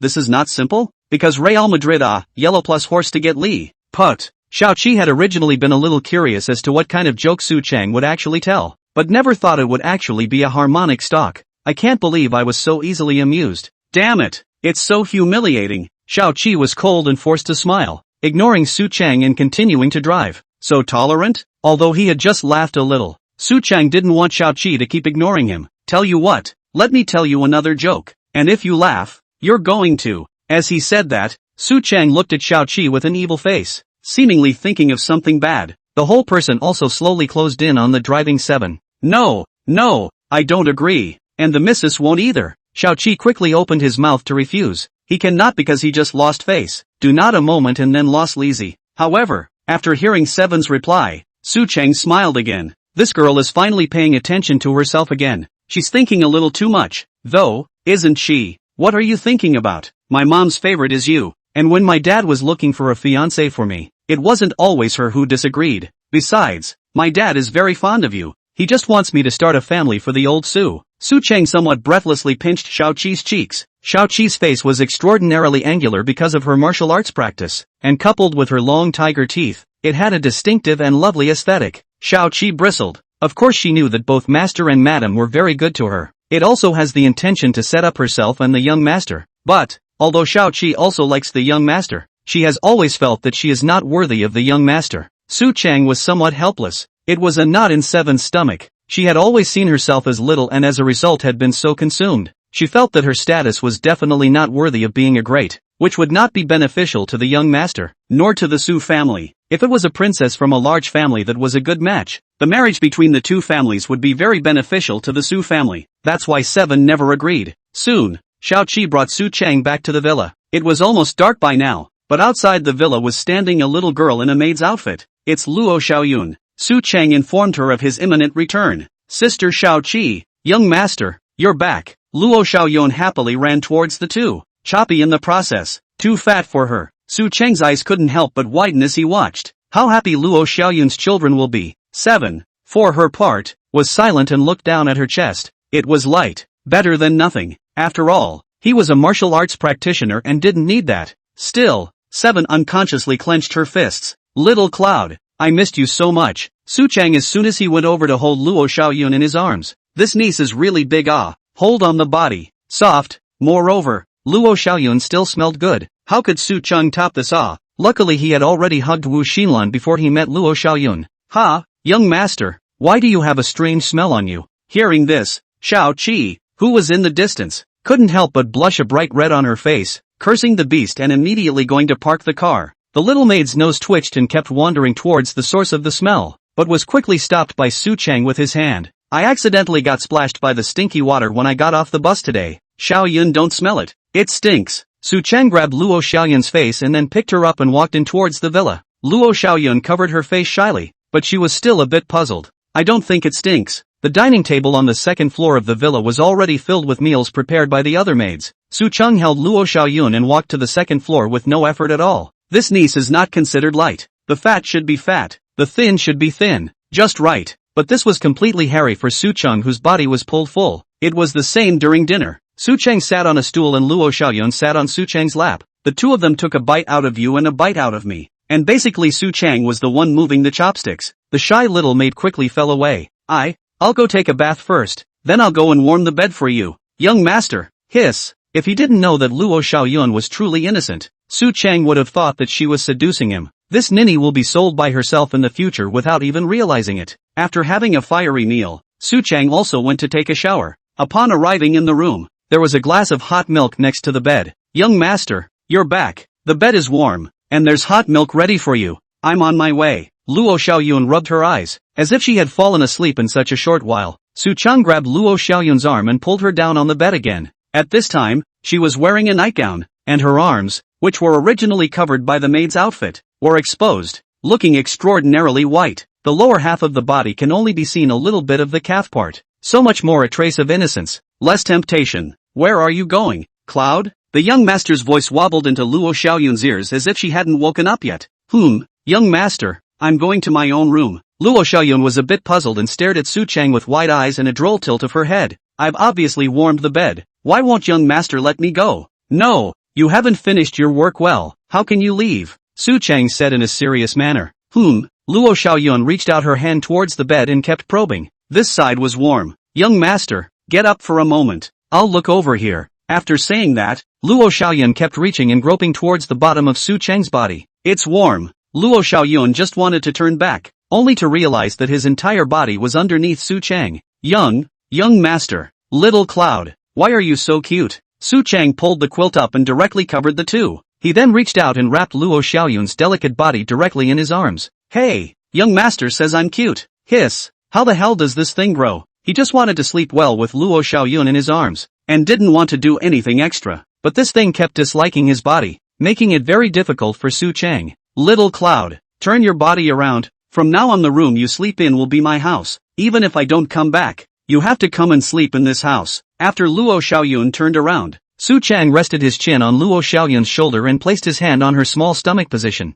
This feels right. Su Chang rubbed Luo Xiaoyun's little face with satisfaction. But suddenly, Luo Xiaoyun seemed to have discovered something. Young master, the milk hasn't been drunk yet. Suchung. Chapter 13, Liking Young Master, the best in the world. The next day, early morning, Su Chang slowly opened his eyes, and Luo Xiaoyun in his arms was still asleep. Nothing special happened last night, and he slept the whole night after holding Luo Xiaoyun in his arms. Waking up, Luo Xiaoyun changed her posture and wrapped a pair of arms around Su Cheng's waist. Luo Xiaoyun's head was resting on Su Cheng's arm, her mouth moving, not knowing what she was muttering. The soft few strands of hair fell loose in Su Cheng's mouth, and Su Cheng blew a few strands of hair away. The little maid is nice and soft. He could feel as if the scent of Luo Xiaoyun's body remained on his body. After rushing Luo Xiaoyun and giving her a kiss, Su Cheng got up. After a few brief washes, he returned to his bed, wrapped his arms around the little maid, and turned on his cell phone when messages from several people came through. Wu Xinlan, I didn't remember until after I got home. You actually know my birthday. Ha! Wu Xinlan, have you been plotting against me for a long time? Ha! If you don't chase people properly, you like to threaten and force them. Blue Meirou, almost got caught by someone else while chatting with you. Scared me. Blue Meirou, next time I won't message you back while I'm at work. #grumble. Yefan, Sucheng, did you get that Rolls Royce fixed? Yefan, do you have any extra cars? Lend me a car. Yefan, if you're so rich, you wouldn't be willing to borrow a car, would you? After briefly replying to Wu Xinlan's and Lan Meirou's messages, Su Cheng gazed at Yifan's message interface and couldn't help but smile. Moral abduction. Ha, I have a car, so I have to lend it to you? Besides, don't you have your own car? Sucheng, the car is there, just don't know if you can drive it. Yifan, who was lying on the bed, was currently staring at his cell phone with a deadly stare, and it was only then that he finally received a message from Su Cheng. Damn Su Cheng. Surprisingly, he didn't reply to his message all night and kept dragging it out until now. This asshole couldn't have done it on purpose. Otherwise, he wouldn't have stayed awake until now. Yifan was furious with his teeth at the moment. Yefan, how can't you drive? What car can drive? Your car, how can I drive? I'm not that poor, love rich people. Su Cheng's car is basically a luxury car. Even the cheapest has to be a few dozen or even more than $1 million. Even if he says he's not a good driver, that's probably a big couple $100,000 car. Su Makoto, that's fine. Come drive when you need to. Su Cheng looked at the cell phone screen with an evil face. This is what Yifan himself said. Any car will do. This asshole actually said that he wasn't some kind of smug person, so why come and ask to borrow a car? Can't he drive his own car? This kind of person. Su Cheng was really speechless. But that's the kind of person that's also better to deal with. Well, don't blame him for that. Young master, what are you laughing at? The smile is so strange. Luo Xiaoyun also opened her eyes, rubbed her face against Su Cheng's sturdy chest, raised her head, and asked with some doubt. This young master is thinking about how to make little Cloud happy. Seeing Luo Xiaoyun waking up, Su Cheng lifted her up and placed her in his arms. I didn't expect Luo Xiaoyun to be a little nervous, her body involuntarily shaking a few times. It seems that little Cloud still isn't quite used to this level of contact. You have to be acclimatized to get used to it. Otherwise the bed warming job still isn't done well enough. Little Cloud, come give young master a kiss. Luo Xiaoyun's face completely reddened when she heard this. Although she was often carried into the young master's arms, and had been kissed and touched when she should have been. But, himself is more or less nervous, because the young master's chest was just too warm, and one was able to smell, while being held in the young master's arms, the inexplicable aroma of the young master's body, which was very comfortable. Wanted to be held in young master's arms all the time if I could. Let the young master kiss himself hard. By the way, young master seems to have asked Xiaoyun to give him a kiss. Then again, it seems like the young master only said that he would let himself give him a kiss, and didn't say where to kiss, right? Wow. In general, that should mean a kiss on the face, but would the young master be angry if he chose to kiss on the mouth? Luo Xiaoyun's eyes were attracted to Su Cheng's mouth and her eyes gazed there. She suddenly realized that the corners of the young master's mouth were rising slightly, as if he was inviting himself, waiting for his arrival. Little Cloud? Without knowing when, Luo Xiaoyun's fingers were already rubbing the corners of Su Cheng's lips. Su Cheng couldn't stand it at this time either. He didn't expect his words to turn Luo Xiaoyun into this. Directly holding Luo Xiaoyun's small hand, his fingers clasped together and his head came up. I don't know how long it took before Su Cheng was willing to let Luo Xiaoyun go. The little maid breathed in the air in Su Cheng's arms, and the action she had just taken during that time caused a touch of shyness to hang on her face. In the bottom of my heart, I'm already happy. The young master kissed himself. Like the young master? Su Cheng buried his head on Luo Xiaoyun's small stomach and suddenly opened his mouth to tease. At this time he didn't even need to tune into the system interface to know that the little maid must have liked himself from the bottom of her heart. Like young master. The world's favorite. Luo Xiaoyun leaned her face against Su Cheng's hair, her palms patting Su Cheng's back non-stop, as if she was taking care of a small baby. How come it's 7 o'clock in the evening? It's over. It's over. I don't know if Xinlan is still at home now. It's all Su Cheng's fault. If it wasn't for the fact that he hasn't been returning my messages, how could I have stayed up all night? Su Cheng really deserves to die. Yifan glanced at the cell phone next to him and hurriedly put on some random clothes before preparing to go out. Pick up the phone, hurry up and pick up the phone. Yifan furiously called Su Cheng, but the call was never answered. Just as Yifan wanted to hang up, Su Cheng's voice came from his cell phone. Hello? Su Cheng, it's me Yifan. Didn't I talk to you yesterday about borrowing a car? Your car should be ready by now. I'll pick it up in a minute and you get it ready for me. Okay, it's ready for you. Just come over and drive straight away. Begged to borrow a car and still this attitude? Yifan, you are simply born Just hope that a moment you do not scream bitter on the line. Su Cheng sneered. After a while, Su Cheng saw Yifan get down from a cab and run over with an anxious face. Come on. Where's the car? It's going to be too late. Here, it's right there. You can just drive away. Yifan's emotions instantly exploded after he shifted his eyes over. Suchung, what kind of international joke are you playing on me? How can I open this? Chapter 14, Pick Yifan driving a painful vehicle. Borrow or get out. Suchung, what kind of international joke are you playing on me? How can I drive this car? Yifan's emotions exploded and he directly started questioning Su Cheng. Simply because in front of the line of sight, an extremely colorfully painted old man's music was parked there. That spray paint is a recently popular secondary female character with a rabbit girl, black silk, and long legs. Plus the fact that it was an old man's car made the secondary female character's figure stand out even more. Why can't I drive it? Do you know how much it cost me to get this car? Over $1 million. And my dad took away all my other cars. So if I didn't still have this one, I wouldn't have a single car. Since you don't see it, I'm not borrowing it yet. Su Chen looked angry on his face as well, but at the moment he was already happy in his heart. He was aware of Yifan's intentions, and had booked the Zhuhai Xian at 8 o'clock in the evening, intending to make his 99th confession to Wu Xinlan, and he has not informed Wu Xinlan about this matter, because Wu Xinlan also knew that he would most likely continue to confess. Yifan was worried that once he told her, Wu Xinlan would reject him outright. That's why he'd put in the blood money to book a spot at the Zhuhai Xian, because only in this way was it possible for Wu Xinlan to agree to the request to have dinner with him. The time now was already 7:30. If he didn't drive this pain-in-the-ass car, then he would definitely not be in time to pick up Wu Xinlan and make it to Zhuhai Xian. Not to mention, Wu Xinlan had also become Su Cheng's woman now. She's a gold digger. He had bought $1 million in gifts on her himself in just one day yesterday, and would have 100% refused Yifan's invitation to have dinner. Su Cheng couldn't wait to see the scene where Yifan drove this pain-in-the-ass car to pick up Wu Xinlan at this moment.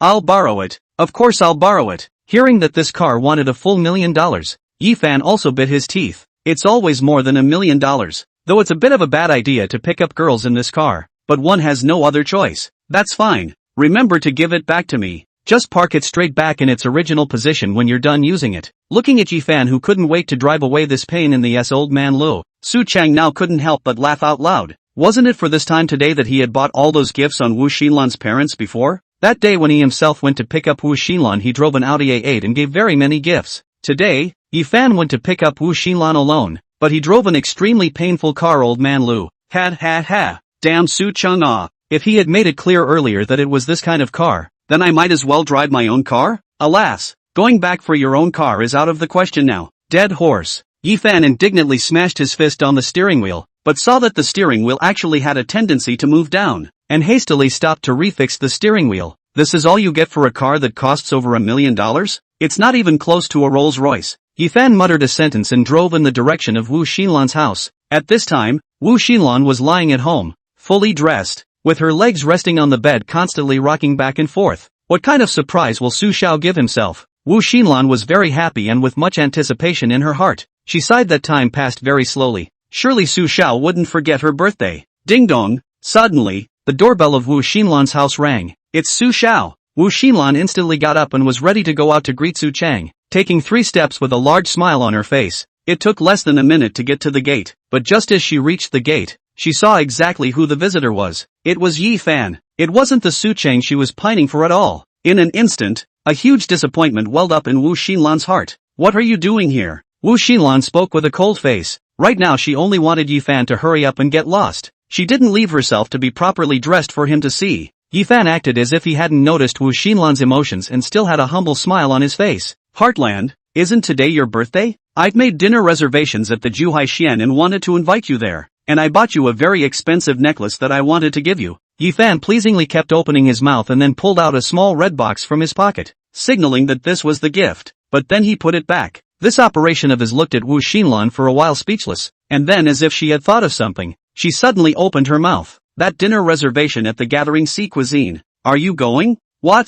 Yifan seemed to be confused by this question from Wu Xinlan. What kind of question is that? It's your birthday, and I wanted to invite you to dinner, and you asked me if I'd go. Is it hard for me to let you go to dinner alone, and then I'll go home for dinner alone and spend my birthday that way? Of course I'm going. Heartland. Yifan snapped and opened his mouth, not figuring out what exactly Wu Xinlan meant. Yeah, well, since you're going, I'm not going. Oh yeah, and, Mr. Yifan, can you please not call me Xinlan? I don't like that title. My boyfriend will not be happy to hear that. What? Wu Xinlan actually has a boyfriend. How is that possible? I don't believe it. When did you have a boyfriend? Xinlan, how come I don't know? Yifan was extremely dissatisfied and questioned Wu Xinlan. After so many times of confession, he had already taken Wu Xinlan as his forbidden domain in his heart. At this moment, after hearing that Wu Xinlan actually had a boyfriend, his anger began to completely explode. Where would he normally get the guts to question Wu Xinlan? Why should I tell you if I have a boyfriend?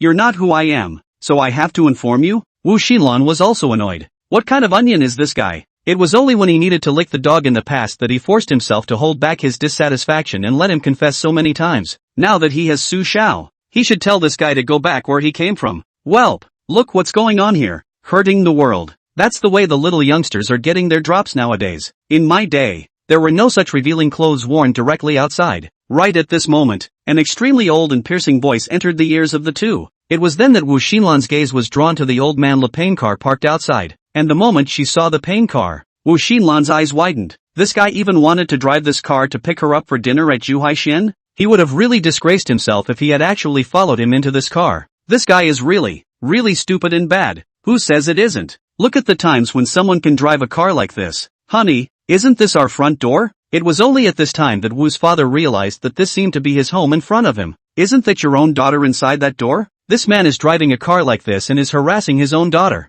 You pervert. Get out of here and stay away from my daughter. After saying that, Mother Wu took her bag and smashed it towards Yifan. Chapter 15, Eating Cake with Wu Xinlan's Box. Cake must be eaten. Get the hell out of here. Wu Mother's brain was about to explode with anger at the moment. This asshole yellow hair even drove such a hurtful car to abduct her daughter. It's a good thing she saw it. If my daughter really ran away in such a car, I would be mad at myself. Wu's father also jogged over to prevent Wu's mother from having any accidents. Auntie, don't get me wrong. I'm not a pervert. I'm a classmate of Heartland's. Yifan was also screaming in agony at the moment. Driving such a painful car over was actually treated as a pervert. If it wasn't for Su Chang, how could he himself have driven over in such an old man's pleasure pain in the ass car? And how could they be treated as perverts by Heartland's parents? Su Chang, damn you for stepping on a horse. I'm going to hell. Is heart blue also what you call it? Get lost. Driving in old man music to learn people to pick up girls even if, but also spray a paint like this. Do you want some face? If you don't leave, I'll call the police. After hearing Yifan's intimate address to her daughter, Mother Wu exploded again. She couldn't wait to slap Yifan directly on his face. What class? How dare you call your daughter by her nickname? It would be more or less the same if it was Mr. Su who made his last visit to the door. And this Yifan was compared to that Mr. Su. It's like, one heaven and one earth. Yifan student, please don't harass me next time. My boyfriend has a bad temper too. Just then Wu Xinlan called out to Yifan and spoke again. She didn't want to ruin Su Chang's good intentions towards her because of Yifan. Wouldn't that be picking up a grain of sesame and losing a watermelon shed? Yifan couldn't help but feel happy in his heart when he heard Wu Xinlan shout to himself. Sure enough, she still has me in her heart. But after Yifan listened to Wu Xinlan's words, his heart, in an instant, became wowed. Is it harassment? After all the money and effort he spent, it was like a piece of his heart had been fed to the dogs. Such a long love chase was actually described as harassment by Wu Xinlan. Yifan just wanted to turn around and argue, but the face had been glued to the face by a bag. Yifan, get out of here. Mother Wu's mean words rang out once again. She wouldn't allow this kind of pervert to get half a step closer to her daughter. After hearing that Su Xiao later spent another $1 million on gifts for his daughter, Mother Wu had turned into the most solid protector between Su Xiao and Wu Xinlan. Before Su Xiao had abandoned his daughter, this thread would never allow any accidents to occur here with her. Whoa, Yifan was in tears, and he tearfully ran back to the old pain in the ass car on the old man music, leaving such a sad place. After finding a random place to stop, Yi Fan put his head against the steering wheel. What happened to him in front of Wu Xinlan's house tonight had already caused him to be grief-stricken. Why yes, the well-planned 99th confession was stillborn before it could be implemented. You will lose the most loving guardian knight in the world and miss out on so many souls who see you as a treasure. I hope you won't regret it. Even if you cry and beg me, I will never, ever return to you. The lamp of my heart is completely extinguished, and will not flicker a bit more for you. A dead heart, completely broken and incapable of loving people. Let such a heart that once blazed go completely dim until the next person comes along to make it light up. Wu Xinlan, never to love again. After muttering to himself, Yi Fan suddenly seemed to think of something, and the sense of grief on his face suddenly disappeared, and the slightest smile appeared.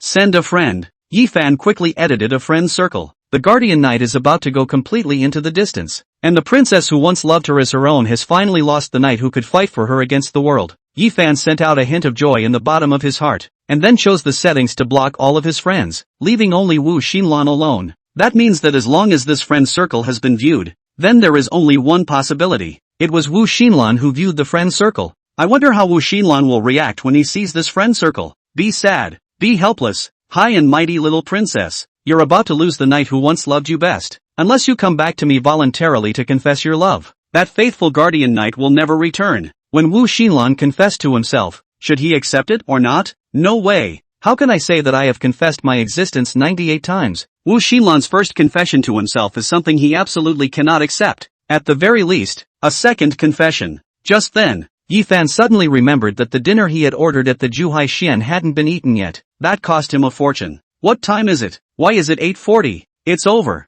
I've spent my money and I didn't get to eat. Why am I so unlucky?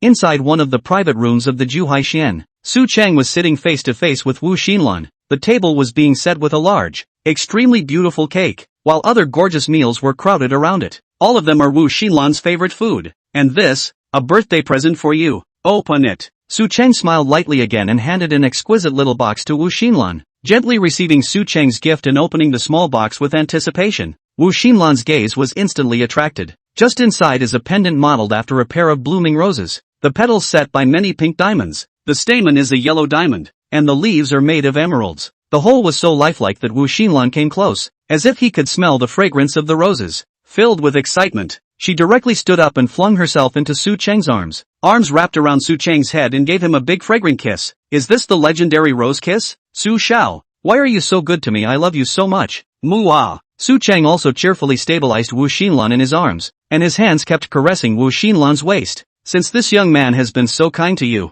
how is Xinlan going to repay me? Wu Xinlan pondered for a moment, then climbed up from Su Cheng again, having an idea, and smiled wryly. Would Mr. Su like to have some cake? After saying that, Wu Xinlan sliced off a piece of cake with most of the cream and took all the creamy parts inside into her mouth. Turning back towards Su Cheng, she threw a wink, then started to run towards the opposite position, wanting to get away from Su Cheng. It's still the big schoolgirl who knows how to play. Su Cheng couldn't help himself when he saw the scene and immediately chased after Wu Xinlan. This cake needs to be eaten. Chapter 16. You play Ash. I'll play. 3 o'clock in the morning. Yi Fan was lying at home. His cell phone kept refreshing his friend circle, and his mood gradually became irritable. After returning the car to Su Cheng from 9 o'clock or so, Yi Fan rushed straight back home. Playing with my phone. I would glance at my friend's circle every now and then, but for some reason, that circle kept getting 0 views. What's going on here? Could it be that my cell phone is broken? Just reboot it. Yi Fan scratched his head in extreme annoyance as the long reboot time passed. After turning on the computer, the first thing Yi Fan did was to open the circle of friends, wanting to see if the number of views of this circle had risen. But sadly, the number of views on this friend's circle remains 0. What the hell? I shark arm. It must be that Xinlan was too tired after his birthday at home and fell asleep straight away. After all, it's 3 in the morning, and no matter what, Heartland must be asleep by now. Ugh, I'm obsessed. Good night, Heartland, good night. But in fact, everything was completely different from what Yi Fan had thought in his mind, because Wu Xinlan didn't spend her birthday at home, but outside. And even though it was now 3 in the morning, Wu Xinlan wasn't asleep, just a little tired. Inside an extremely luxurious gaming room, Su Cheng was playing the computer game League of Legends in double row with Wu Xinlan. Young Su, I feel like I'm really exhausted already. Your technique is just too good. Wu Xinlan took a small breath of air and looked at Su Cheng with admiration in her eyes. Not expecting Su Cheng to be so powerful in the League of Legends, I've been playing League of Legends for too long. My body has completely run out of energy. Please spare me. At this rate, I'll have to sleep all day tomorrow. Wu Xinlan begged bitterly, not to mention that today was her first time playing League of Legends in a double row. Right now, her mental strength was completely unable to withstand the pressure of double rowing with Su Cheng. Okay, but either way, you've got to finish this game. Su Cheng's eyes bloomed with fire as he maneuvered the ice-cold archer Ash towards the enemy, outputting relentlessly. When the enemy advances, I retreat. When the enemy is tired, I fight. Su Cheng knew the military law well, and gave this military law to the actual battle and continued to pull.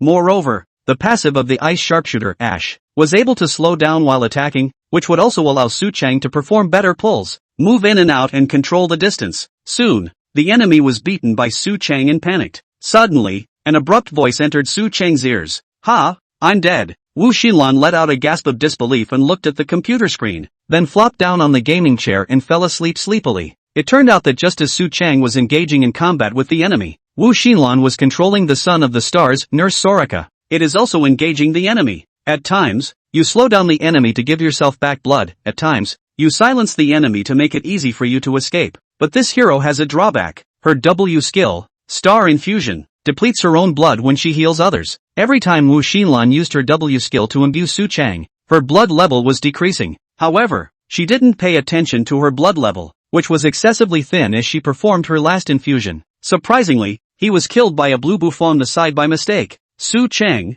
on the other hand, was still feeling mentally exhilarated after he had finished the output. He looked at Wu Xinlan, who was sitting on the side of the gaming chair and had completely passed out, and there was nothing else he could do. This technique doesn't work. How can it still be taken away by the blue buff? Looks like there's more practicing to do in the future. After all, Su Cheng can't play League of Legends alone in this single row. Single rows are the least fun. Sighing, Su Cheng could only sleep like Wu Xinlan beside him. The next day, Su Cheng was the first to open his eyes. He had a most healthy body, regardless of the wear and tear. His body stays at its healthiest moment. It was now 10 in the morning, and Wu Xinlan was still sleeping. She looked particularly seductive on this day. The original innocence had faded by 1 point and was replaced by a hint of flirtation. Su Cheng slowly got up and simply washed up before ordering a takeaway. Although he still had a very strong battle power now, Wu Xinlan was after all a little party girl. After playing League of Legends all night, she couldn't get up at all during the day. No matter how much of an animal he was, there was no way he could just continue playing League of Legends at this time. That's really a birth. Soon, the takeout arrived and Wu Xinlan finally woke up. Su Sha. Wu Xinlan saw Su Cheng, who came in carrying takeout, and unconsciously had a hint of fatigue. This man is just amazing. You know, what kind of man can still have such great energy after playing League of Legends for 6 hours straight? What's more, during these 6 hours, Su Cheng had hit huge outputs in every single set. Isn't he sleepy? Also, they play Ash, the milkmaid combo. Given the intensity of the last game, she remembered, Suching could still keep playing. If he hadn't fallen asleep because he was so sleepy, the man would have continued to score again. It is not to be called horrible. Wu Xinlan didn't know what other people's League of Legends skills were like, but when she thought about it, she knew that the level, at the very least, was world-class, professional level. Awake, still washing up? Su Cheng subconsciously glanced at Wu Xinlan. She should not have any strength at all now. The dangers of staying up late playing League of Legends are just too great.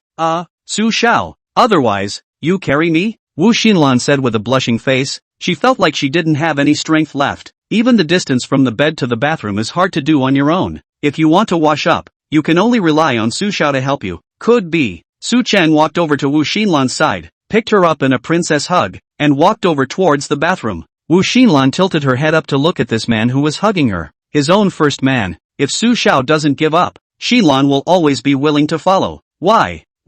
How come this friend circle still has 0 views? Is my cell phone broken? Or what's going on? Could it be that Xinlan she doesn't look at her cell phone at all? That's impossible. How can she play with her cell phone and not look at her friend circles? Yi Fan was lying on his bed, gripping and twisting from side to side. The number of views that kept going to 0 made his mind explode a bit. Oh noble princess, even if the night leaves for a while, you must be brave and strong and continue on your way. Don't bother to stay with the night. The warm harbor, run. With the same operation, Yi Fan sent another friend circle and blocked all his other friends. Wu Xinlan is the only one who can see this friend circle. Chapter 17. It is not a brother who is not a man. Your mother is too charming. Again. Several days passed. Su Cheng lingered in the gentle land of little maid Luo Xiaoyun and Wu Xinlan every day. It was a bit of a cold shoulder for Lan Meirou. Then again, today seemed to be the day she finished handing over her work, right? It's time to see her too. It's been too long. There's no way out. Call up big school girl Wu Xinlan when you go outside. Back at home again, the warm as a jewel little maid warmed the bed in her own bed. Dai's own house was filled with Luo Xiaoyun's scent, sweet and cloying. System,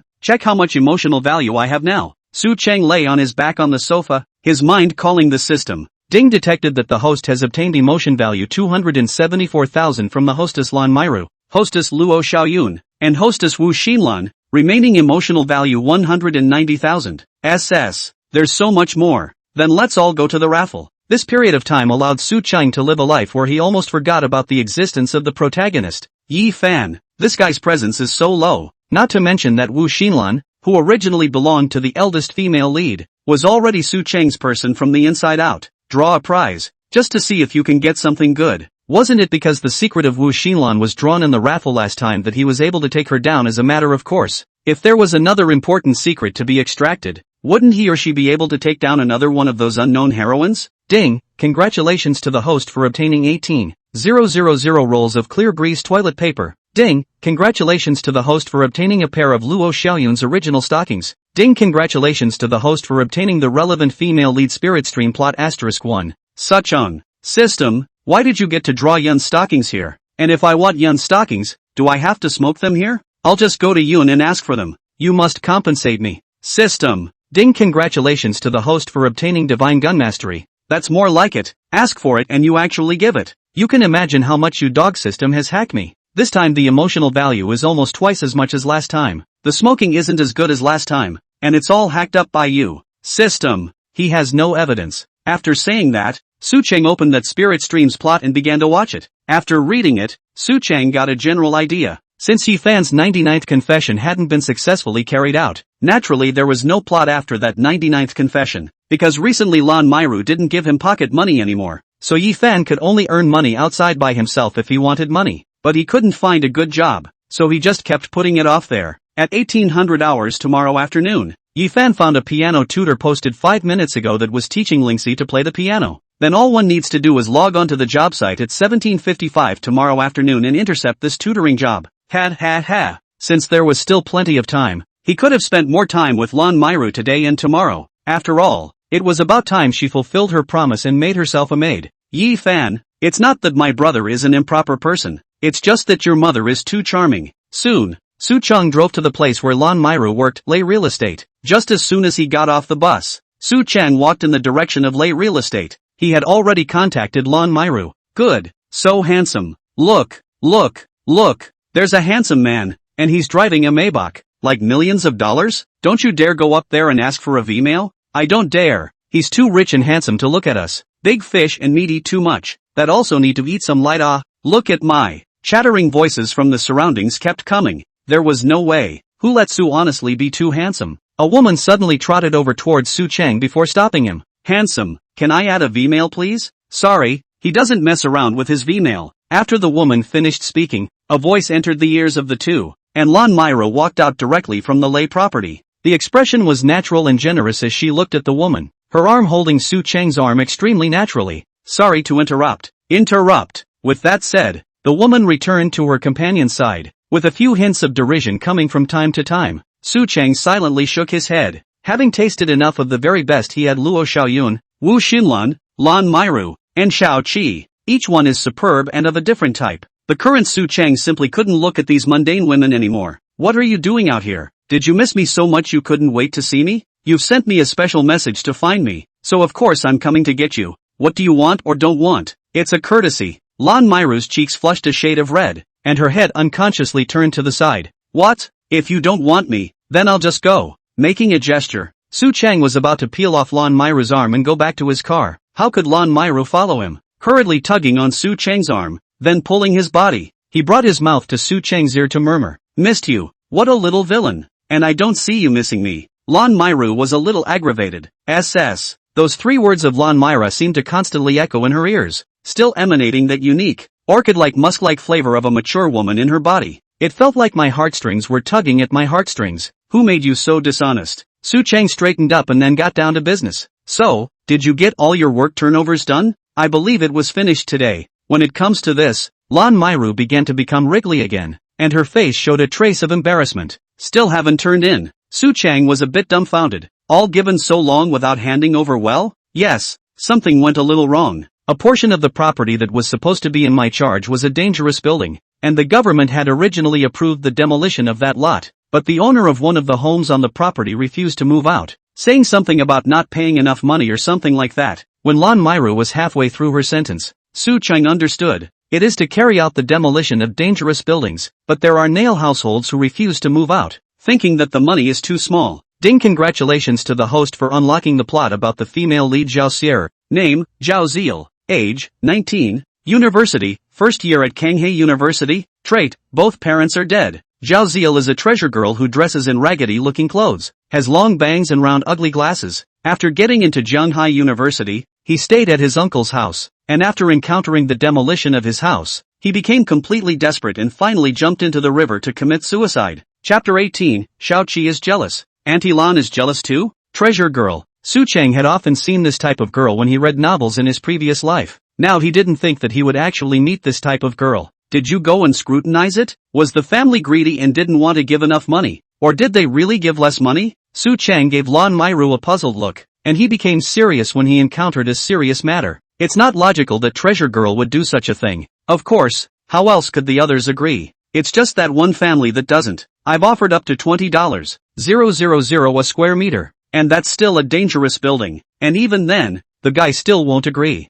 It's simply lust. As soon as we talked about that nail biter, Lan Meirou got annoyed. Willow frowned, indignantly berating the nail biter. I'll help you out with this, just tell me where the place is. Su Chang took Lan Meirou's hand and led her along to the Maybach. At those words, Lan Meirou was a bit surprised, but then frowned. She wondered how Su Chang planned to resolve this matter. While Suching had a lot of money, the money that guy was asking for was surely a sprinkle for this guy. But, it was too cheap to just give the money to that greedy nail biter. Don't forget my identity. I'm the son of the richest man in Zhang City, a crown prince in general. Since that guy doesn't want to be demolished, I'll have someone just take him away and force him to be demolished. Won't that be enough? If he wants someone to sue me, then be prepared to face the world's strongest team of lawyers who will make him despair in minutes. Blue Meilu. Yes, how could she have forgotten? That's the way this guy does things. Moreover, even if it is really done as Su Chang said, Su Chang is not afraid at all, and the last unlucky ones will still be those nail households. Thinking of this, Lan Meirou's heart couldn't help but give birth to a trace of sweetness. After all, isn't this guy doing all this for her now? Trying to get himself to be this guy's maid. Lan Meirou blushed and looked out the window to hide it. Soon,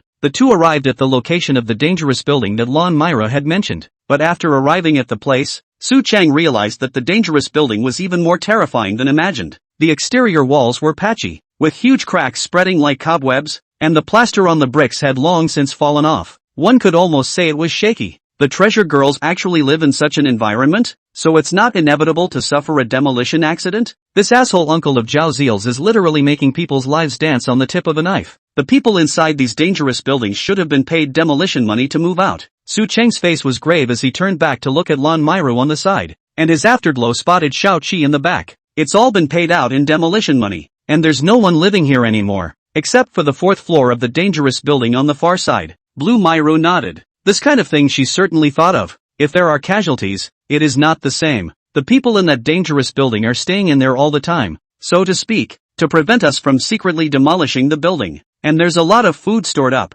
and they won't come out at all without making sure they get more money. Then, Lan Meirou said again through gritted teeth, she had also thought about the plan of secretly demolishing the house. But the people in that dangerous house had likewise thought of this operation, and were not only ready with food and water, but their vigilance was drawn full, and they would not open the door at all. In that case, it was better to have his own one, which he was easily able to do with his abilities. Just as he tried to move inside, two hands tugged directly on his arms. One hand came from Lan Meirou and one from Seven. Are you stupid? Forget you have a bodyguard? Do you have to do everything yourself? Shao Qi's face was extremely cold as she stared at Su Chang, her heart very unhappy. It's amazing how easily you put yourself in danger. And, for such a woman, she was very upset. Lan Meirou, on the other hand, was looking at Shao Qi with a stunned expression. She simply didn't know when this guy appeared, and where such a big living person appeared from. I'll just go. After saying that, Seven coldly walked towards the innermost dangerous building. Did I tell you to go? And equally extremely icy words came out from Su Chang's mouth. Something that both Xiaoqi and Su Chang knew by heart was that Xiaoqi could only be his woman.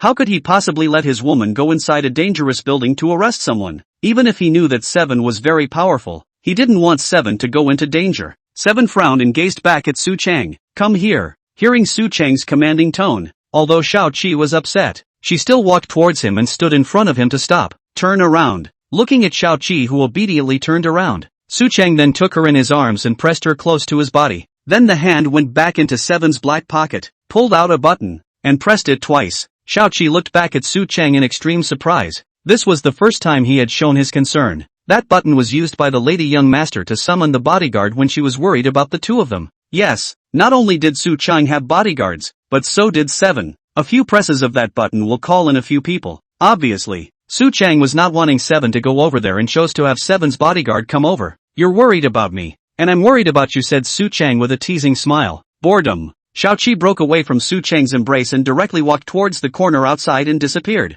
Although he heard her say so, but Su Chang saw that last slightly curved corners of the mouth, as well as read through the ears. That was? Lan Meirou looked at Su Chang without thinking, then asked, my full-time bodyguard Seven. What?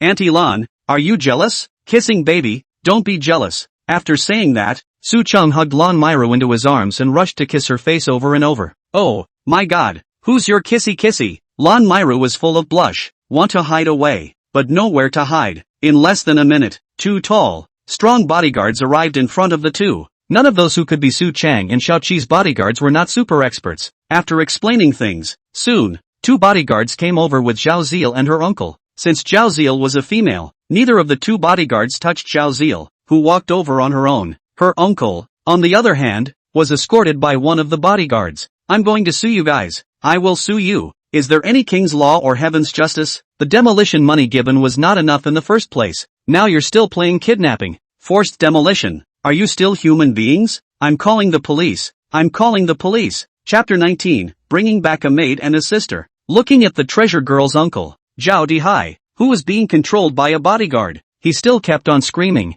Su Chang laughed. What's wrong with tying you up? Ha, how dare I beat you? He slapped Zhao Dihai directly in the face, and in a flash, blood splattered and two large white teeth flew out. Zhao Dihai was directly confused by the slap. The treasure girl Zhao Xier, who was on the side, also had a look of fear on her face, and couldn't help but step back half a point. She hadn't expected the man who looked this handsome to the core and very gentle to be so violent. A slap right across the face took out my uncle's front teeth. Good. Scary. He's not going to hit himself too. This slap down. Their mouth teeth will not all fall out. Female Ju Ran dares to hit oh? You actually dare to hit me? We call the police. We call the police. I want to call the police. Snap. Another slap to Zhao Dihai's face and another tooth fell to the ground. Looking at Zhao Dihai, who was immobilized by the bodyguards and unable to move, Su Chang laughed again. As an uncle, you're not even human, are you? Don't you know what's going on in your own home? A dangerous building that could collapse at any moment, and you take your niece inside and don't come out for many days at a time. As an uncle, you don't give a damn about your niece's life.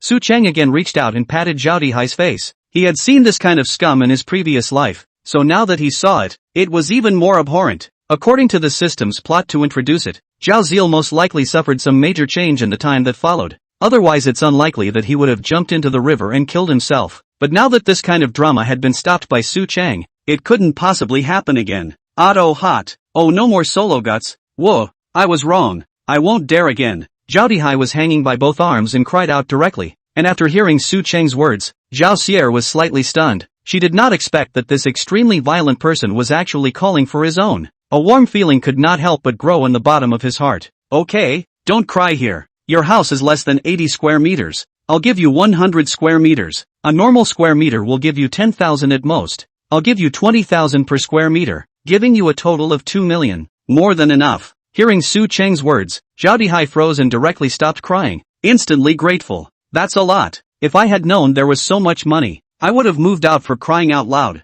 That's a straight up extra $1,200,000. Off the drag. Enough off the heat. Many to many. Enough. Well, I don't see how you can take care of your daughter with this virtue. From today on, your daughter is mine. You're okay with that? Right after those words, everyone in the room froze, including the two bodyguards. The young master is really hungry, and anyone who looks like this can look at them and give it to them, and they don't even want it. Young master is indeed hungry. Oh, didn't meet.